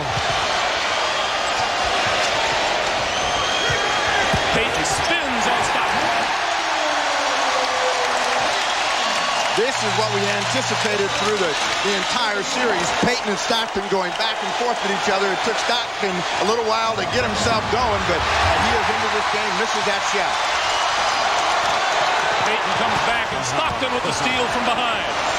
Hornacek will push. Feeds Malone on the run. Big-time extension. Karl Malone needed that hoop to get started, and they need him to bring the Mayo down the fourth quarter. Great how Karl Malone never double clutches on his way to the hoop. It's just pure strength and power.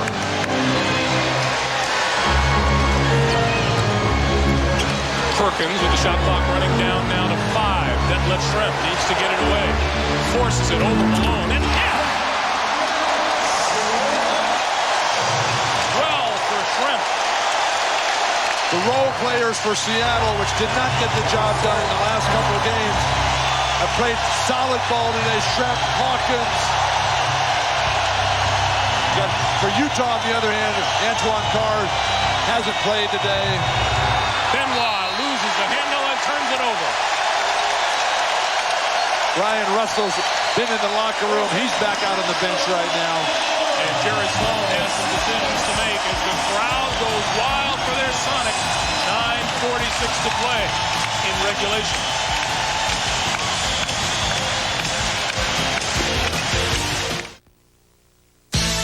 Miller, where great taste runs in the family, brings you Miller Moments. And tonight's Miller Moments spotlights the last time a Western Conference Final went to Game 7. 3 years ago, the Sonics and the Phoenix Suns, the game belonged to Charles Barkley, who had a monster game. 44 points, 24 rebounds. The Suns advanced to the NBA Finals, defeating Seattle 123-110. In recognition of that moment, Miller Brewing Company will donate $1,000 to the Thurgood Marshall Scholarship Fund. That man, George Karl, hoping to move on to the NBA's championship round. 3 years ago, Jordan and the Bulls were waiting for the winner again, so nothing has changed except that the Sonics are trying to be the team to get there. Detlef Schrempf open for 3, front rim, and Stockton has the rebound. Sonics, though, have made some major personnel moves since that time, improving team chemistry and versatility off the bench. That'll be Vincent Askew on the push. John Stockton is a leading rebounder in the game for the Utah Jazz. He's got 7. That tells you that they're not doing the job on the glass, but he is attacking Vincent Askew. They're going to have to change that matchup.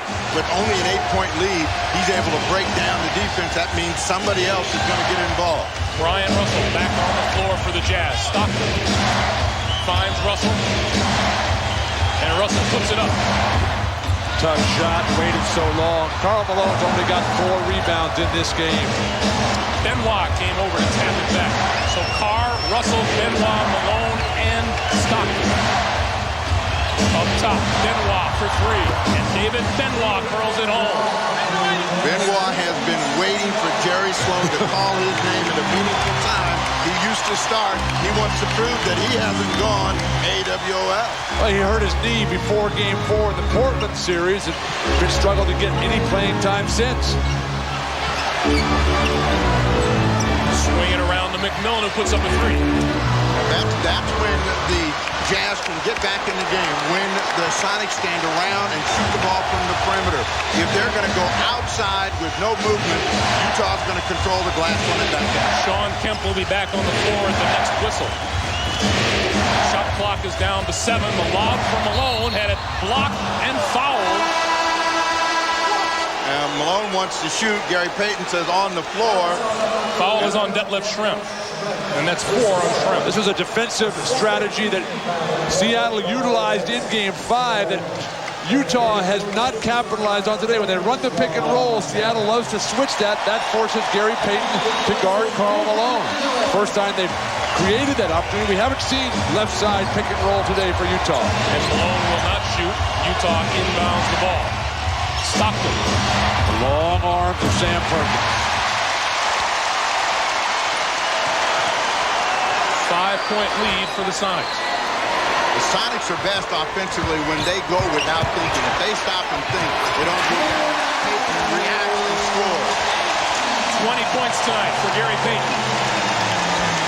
Utah, which was so good at the closeouts on the perimeter shooters in Game 6, not getting it done today, allowing Payton to get whatever he wants in the paint. Well, Karl Malone told us this morning that he wanted to be like Olajuwon was when they put them out of their misery last year. He wanted to have all the touches. How about Benoit again from 3. He's 2 for 2 from behind the line. Sonics 79, the Jazz 75.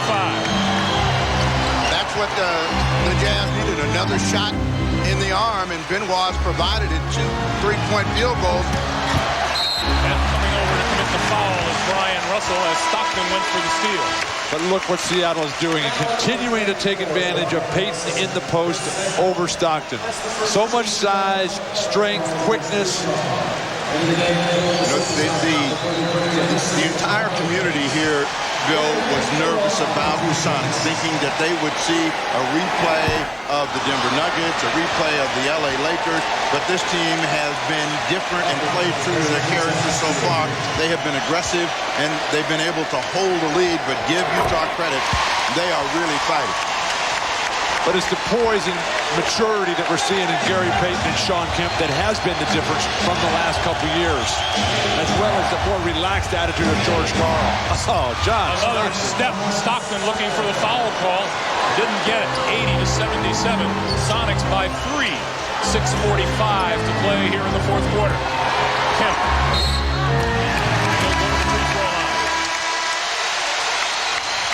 I like the lineup that Jerry Sloan's using. More athleticism, get Russell into the backcourt, utilize David Benoit. Antoine Carr draws his 4th personal as the teams go to the bench with 6:42 to play in regulation. The Sonics 80, the Jazz 77. We'll be back to Seattle right after this.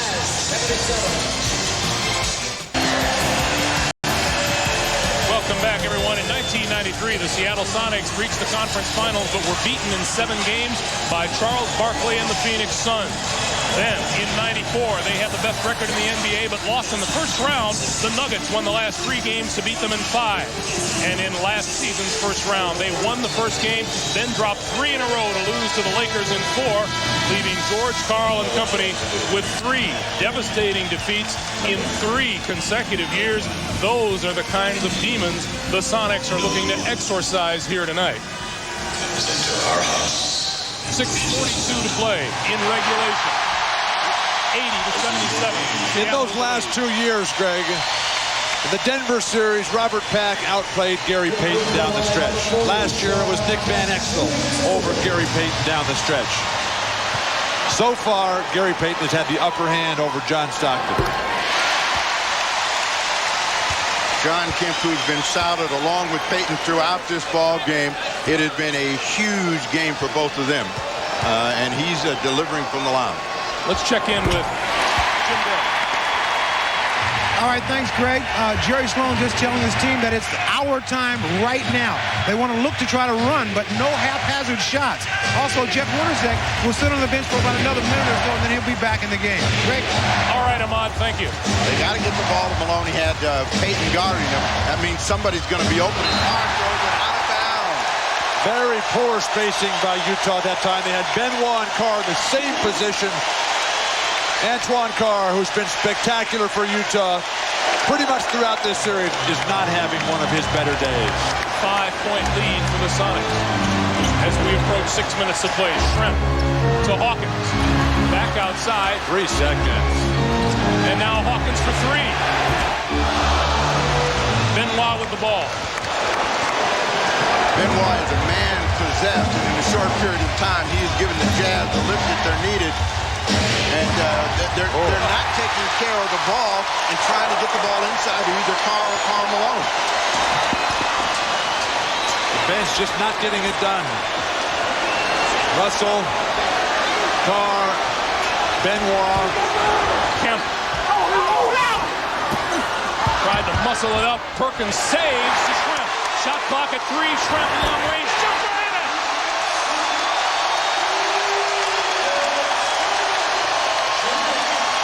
Douglas Schrempf is having the offensive game that Utah needed from Jeff Hornacek. Malone. Whistle blows, no basket. Illegal defense call against Seattle. Detlef Schrempf against the clock will send one skyward. It's the rainmaker right here. He thought he got fouled on the play. He wanted 4, but the crowd erupts again, as well as the bench for the Sonics. Again, they got a little bit of life. John Stockton will come back for an illegal defense technical. The first 5 games of this series, John Stockton totaled 33 points. That is his 34th point in the last 2 games. Hornacek back in. And they need him to catch fire. They need to see him come to life. Benoit goes out. The Jazz aren't moving well off of Stockton's penetration off the screen.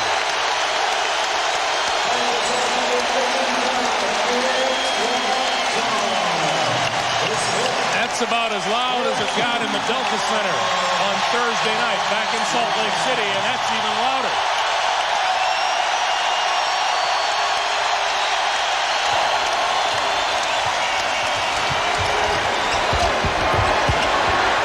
Kemp. The one time he double clutches, he doesn't score. Well, he got himself too deep underneath the basket. He really should have continued to come out the other side. Thought he was going to be able to draw the foul. Antoine Carr just tossed his goggles off to the sideline. Malone. Karl Malone, who says he wants the basketball down the stretch in games like this, pulls the Jazz to within 5, 4:20 to play. Those goggles are critical for Antoine Carr, though. He's got a serious long-term eye injury, fractured cheekbone, can't take the bright lights in that eye at all. Kemp kicks it to Schrempf. Big time rebound, Sean Kemp. And Carr, very upset a foul wasn't called. First half, Antoine Carr was able to pull those balls in. All Sean Kemp lately. Payton looking for a way around Stockton. And they never set up anything. This is just a one-on-one effort for Payton. Left hand doesn't get it. Russell with the rebound. Very poor sequence there for Seattle. Hornacek goes to Malone down low. And another illegal defense call. Utah just get right back in this game on these illegal defenses.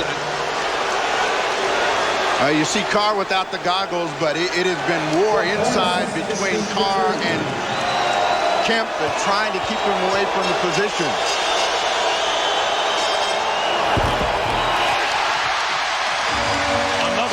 Hornacek-like miss as Antoine Carr retrieves the goggles.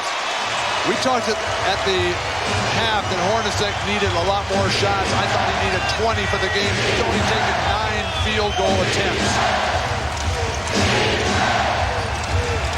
3:20 to play.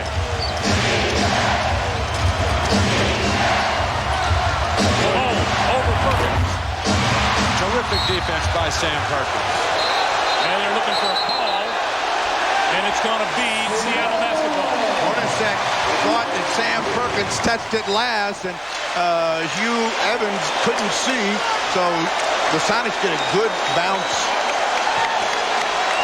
Coming up on 3 minutes to play. Schrempf. And he was fouled, and Dick Bavetta calls a travel. Wow.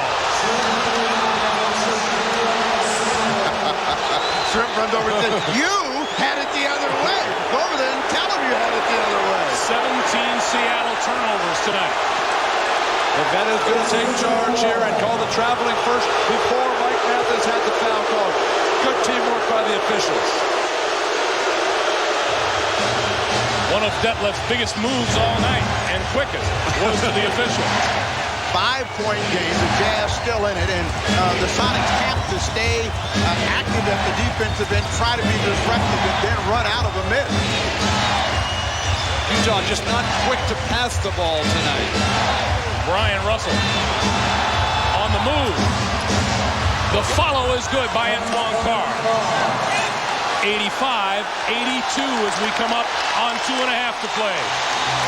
Sonics have hit just one of their last 6 shots from the floor. Coming to Payton against Stockton, and they think they can back him down and beat him off the dribble. Payton. Sam Perkins for 3. And Russell is there for the rebound. There were so many Sonics in there. Kemp, Shrem, not a single one of them got in the air. All Brian Russell, the shortest of them all. 2 minutes to play. Batted out of bounds by Perkins. It'll be Utah ball with 7 seconds on the clock, and that's where we'll take a timeout. 1:56 to play. 7 seconds on the shot clock. Utah ball when we come back. They trail by 3.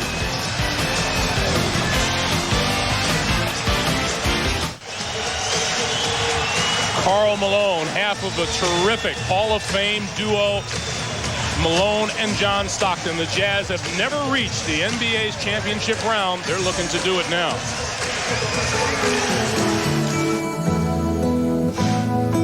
6'9", 255-pound Karl Malone.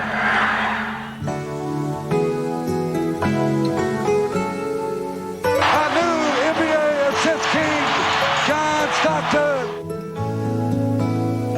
Stockton steals. There it is. Stockton stole the ball. Stockton stole the ball.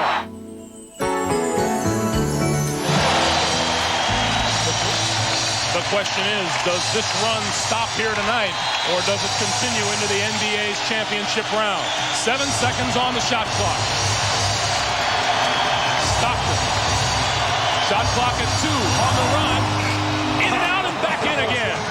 85-84, Seattle 22 for John Stockton tonight. Huge game for Stockton, and like Sloan said, against the clock, Stockton has made a lot of good things happen for me. Once the ball in his hand, Seattle cannot get tentative at the offensive end. 10 on the shot clock. Kemp. And this one is against Antoine Carr. That is number 5 on Carr. Let's go back to John Stockton. John Stockton just able to break down the defense off the broken pick and roll and over the outstretched arms of helpless Seattle defenders. As big a shot as John Stockton's ever hit in his career. Now Antoine Carr playing with 5 fouls. Well, they're trying to come to Kemp, and they want to get an inside score. Sean Kemp. And the whistle blows. That'll do it for Antoine Carr. The discipline of Sean Kemp to get what he wanted. To work him down into the paint.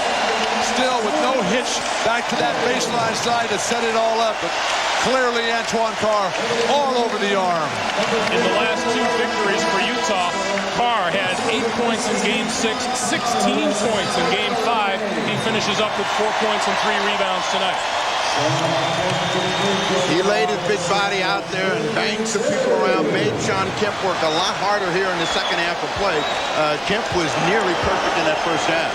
But Steve, that is so much what the home court advantage is all about. Sean Kemp gets the first free throw to extend the lead to 2. But it's always those middle-level guys, the Antoine Carrs, the Felton Spencers, the David Benoits. At home, they play great. But what happens when they get out on the road? 87-84 Sonics coming up on 1:10 to play. Hornacek. Hawkins got a piece of that. Hornacek thought he was fouled. Now, if you're a Sonic, you want to use time, but you don't want to become tentative. So they've got to be aggressive, trying to go a 2-man game between Kemp And Payton, they turn it over. Malone with the steal. Malone in transition. And there's a foul by Payton on Stockton. Good foul by Payton. Didn't let him get numbers so that they'll have to set up. Boy, what a battle that has been at the point guard position this series. Owned by Payton until Stockton came alive in Game 6. 40 seconds to play. This Malone underneath the basket, wide open. Too slow. Russell for Malone, who got it. 87-86 and a half minutes of play. 22 for Malone. 8-second difference on the shot clock. Sonics with the ball and a 1-point lead. If you're the Sonics, you want to have action going to the basket. You want to try to get the whistle if you can. John Kemp. And Foster gets the foul called against him. Sean Kemp has been a workhorse on the baseline. He will go to the line and shoot 2. The conditioning of Sean Kemp, but watch Foster put his hands up in the air. Once he puts his hands up in the air, he's showing the ref that he's given up on the play. If he keeps those hands down at the shoulder level as the bench explodes in excitement in anticipation of the pending victory, but Sean Kemp, now is where his conditioning comes in. Kemp in Game 5 had 24 points and 13 rebounds, 26 and 14 in Game 6, 24 and 14 tonight, including 8 of 9 from the free throw line. And he is like clockwork now. Percy Hawkins coming out of the ball game, Askew in. They're hoping for size in the backcourt. They want Gary Payton against Jeff Hornacek, who can shoot threes, but John Stockton can break down the defense and get by Askew. Missed it. He hit it. Timeout, Utah.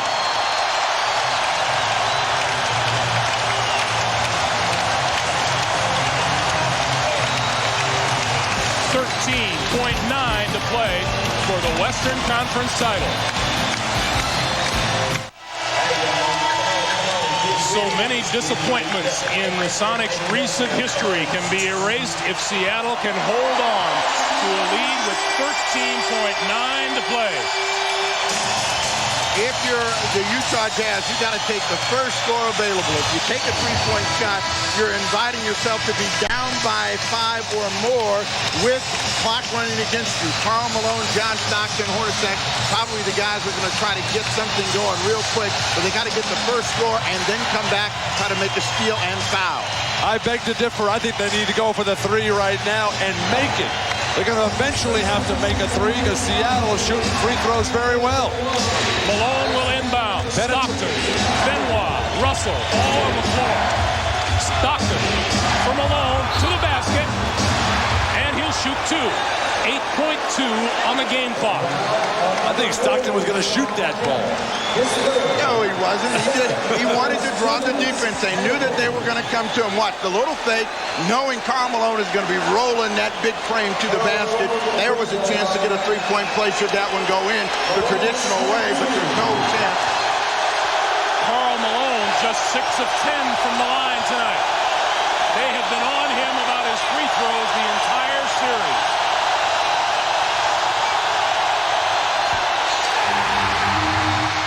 Too much bounce in the legs.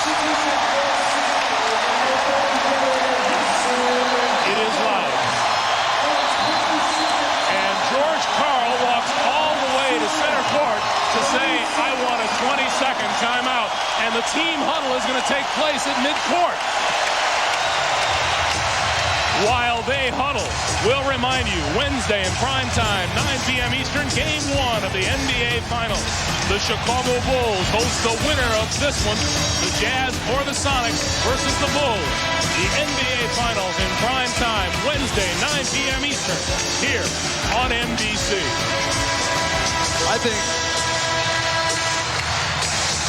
I think Karl Malone's got to miss this free throw and hope that they can get a rebound and get the ball tapped back out. I'd get Brian Russell, in that Michael Jordan lane that he runs down and tips that free throw back out for 3.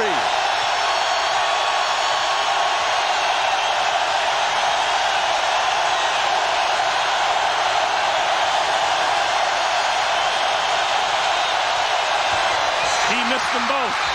Seattle with the ball and the whistle.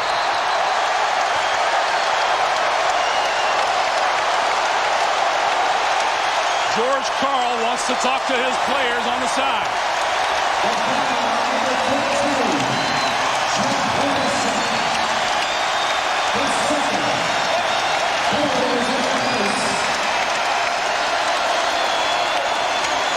Utah is down to a 20-second timeout and 7.3 on the clock. Now they fouled the wrong guy, and Hershey Hawkins is going to be the free thrower. You don't like to have Gary Payton be the guy. He has not shot free throws well.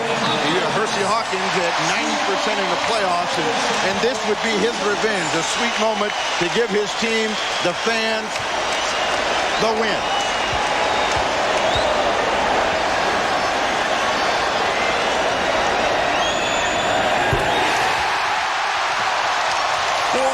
Lead for the Sonics.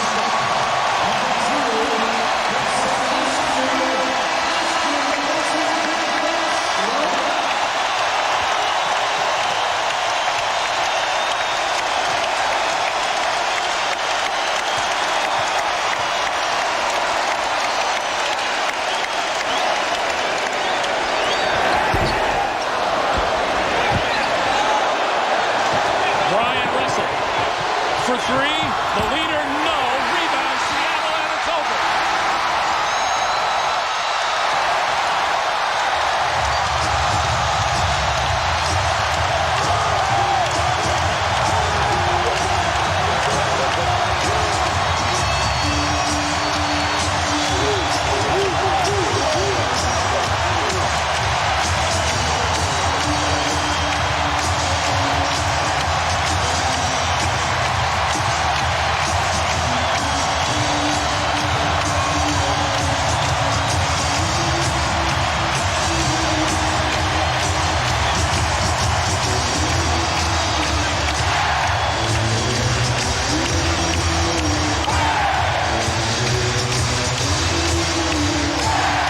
Seattle Sonics are going to the NBA championship round.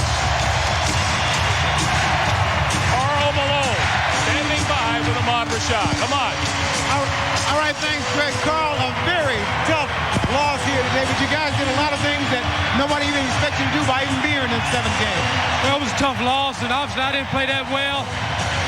You know, I got to give them a lot of credit. They play really hard, and you know, we win like men and we lose like men. So I just want to say to their organization, congratulations and good luck. And we played hard. We just didn't get it done. And I missed some easy shots, but I just try to come back next year and do a better job. All right, Karl, you had a great season. Congratulations to you. All right, let's go back over to Greg. All right, Ahmad, you expect nothing but class from Karl Malone. That's what we got. Jim Gray. All right, thank you very much, Greg. I'm now joined by George Karl and Gary Payton. Gary, first let's talk to you. Those 4 big free throws by Shawn Kemp. How nervous were you when he was shooting that ball? Well, we've been shooting free throws terrible. And when Shawn stepped up there, I knew he was going to knock him down for it. I was kind of nervous. I ain't going to tell you no lie. But he knocked him down, and that's why he's Shawn Kemp. How much more relaxed were you today? It's been a very difficult week for you. Well, I was a lot relaxed today. I started off a little timid and missing a lot of easy shots. But in the second half, I got into it. Coach kept telling me, keep on shooting the ball. And that's what I did, and then I got into a rhythm a little bit. How about the Chicago Bulls? You don't get too much time to enjoy this. Well, we can enjoy it for a day or so, but we're going to go out there and we're going to give it all we got. They're a great team, and we're just going to come out and just play. Gary, congratulations. George, you told your team before the game, just go out and play. We know what they do. They know what we do. How much of that was psychological, and how much of that was just you didn't want to fill them up with anything else? I thought we played relaxed. It's a very difficult basketball game. Utah battled us every game, and I'm just excited for my team, for our players. And a lot of stuff has been said about them in this city that's not true. And I think now we can say that. How much relief is there for you now that this is behind you with all of the playoff problems of the past? My nightmare just begins trying to figure out how to beat Chicago. But it's a city that, after the Mariners last September, there's a lot of excitement here. I think we'll give them a good battle. Was there doubt in your mind with those failures in the past? Is that maybe why you didn't sleep last night? I've never doubted this basketball team because it has good chemistry, it has good character, it has good people, and our young guys in Kemp and Payton have grown up. What about the Chicago Bulls? It seems as though everybody has already said that they're going to win this championship regardless of who won this game. Well, they're a great team, but we can play defense with them. They're a great defensive team, and we're just going to have to figure some things out to how to start playing number 23. George, congratulations to you. Enjoy this. It's been a long time coming. All right, Greg, back to you. All right, Jim, if you're wondering, the Sonics and Bulls split their 2 games this season. The Sonics won here in Seattle by 5. The Bulls handed them their worst defeat of the regular season in Chicago. What do you expect? I expect a terrific series. Payton will jam Jordan, force him to play with his back to the basket. The centers won't be involved much. Rodman and Kemp will be absolutely terrific. My hat's off, though, to the Utah Jazz. The pride and poise and professionalism of Malone and Stockton. Hats off to both these teams for a great series, Steve. That's true, and I will take a very quick shot at the Sonics and say they got a chance to be champions. All right, Steve, our final score, Seattle 90, Utah 86. Join us Wednesday for Game 1 of the NBA Finals as the Seattle Sonics take on Michael Jordan and the Chicago Bulls. Wednesday in prime time at 9 p.m. Eastern, the NBA Finals on NBC. Tonight on NBC, it's 3 must-see TV comedies, Mad About You, News Radio, and Third Rock from the Sun. That's all on NBC tonight. For Bill Walton, Steve Jones, Ahmad Rashad, and Jim Gray, I'm Greg Gumbel. Thanks so very much for joining us from Seattle. This has been a presentation of the NBA on NBC.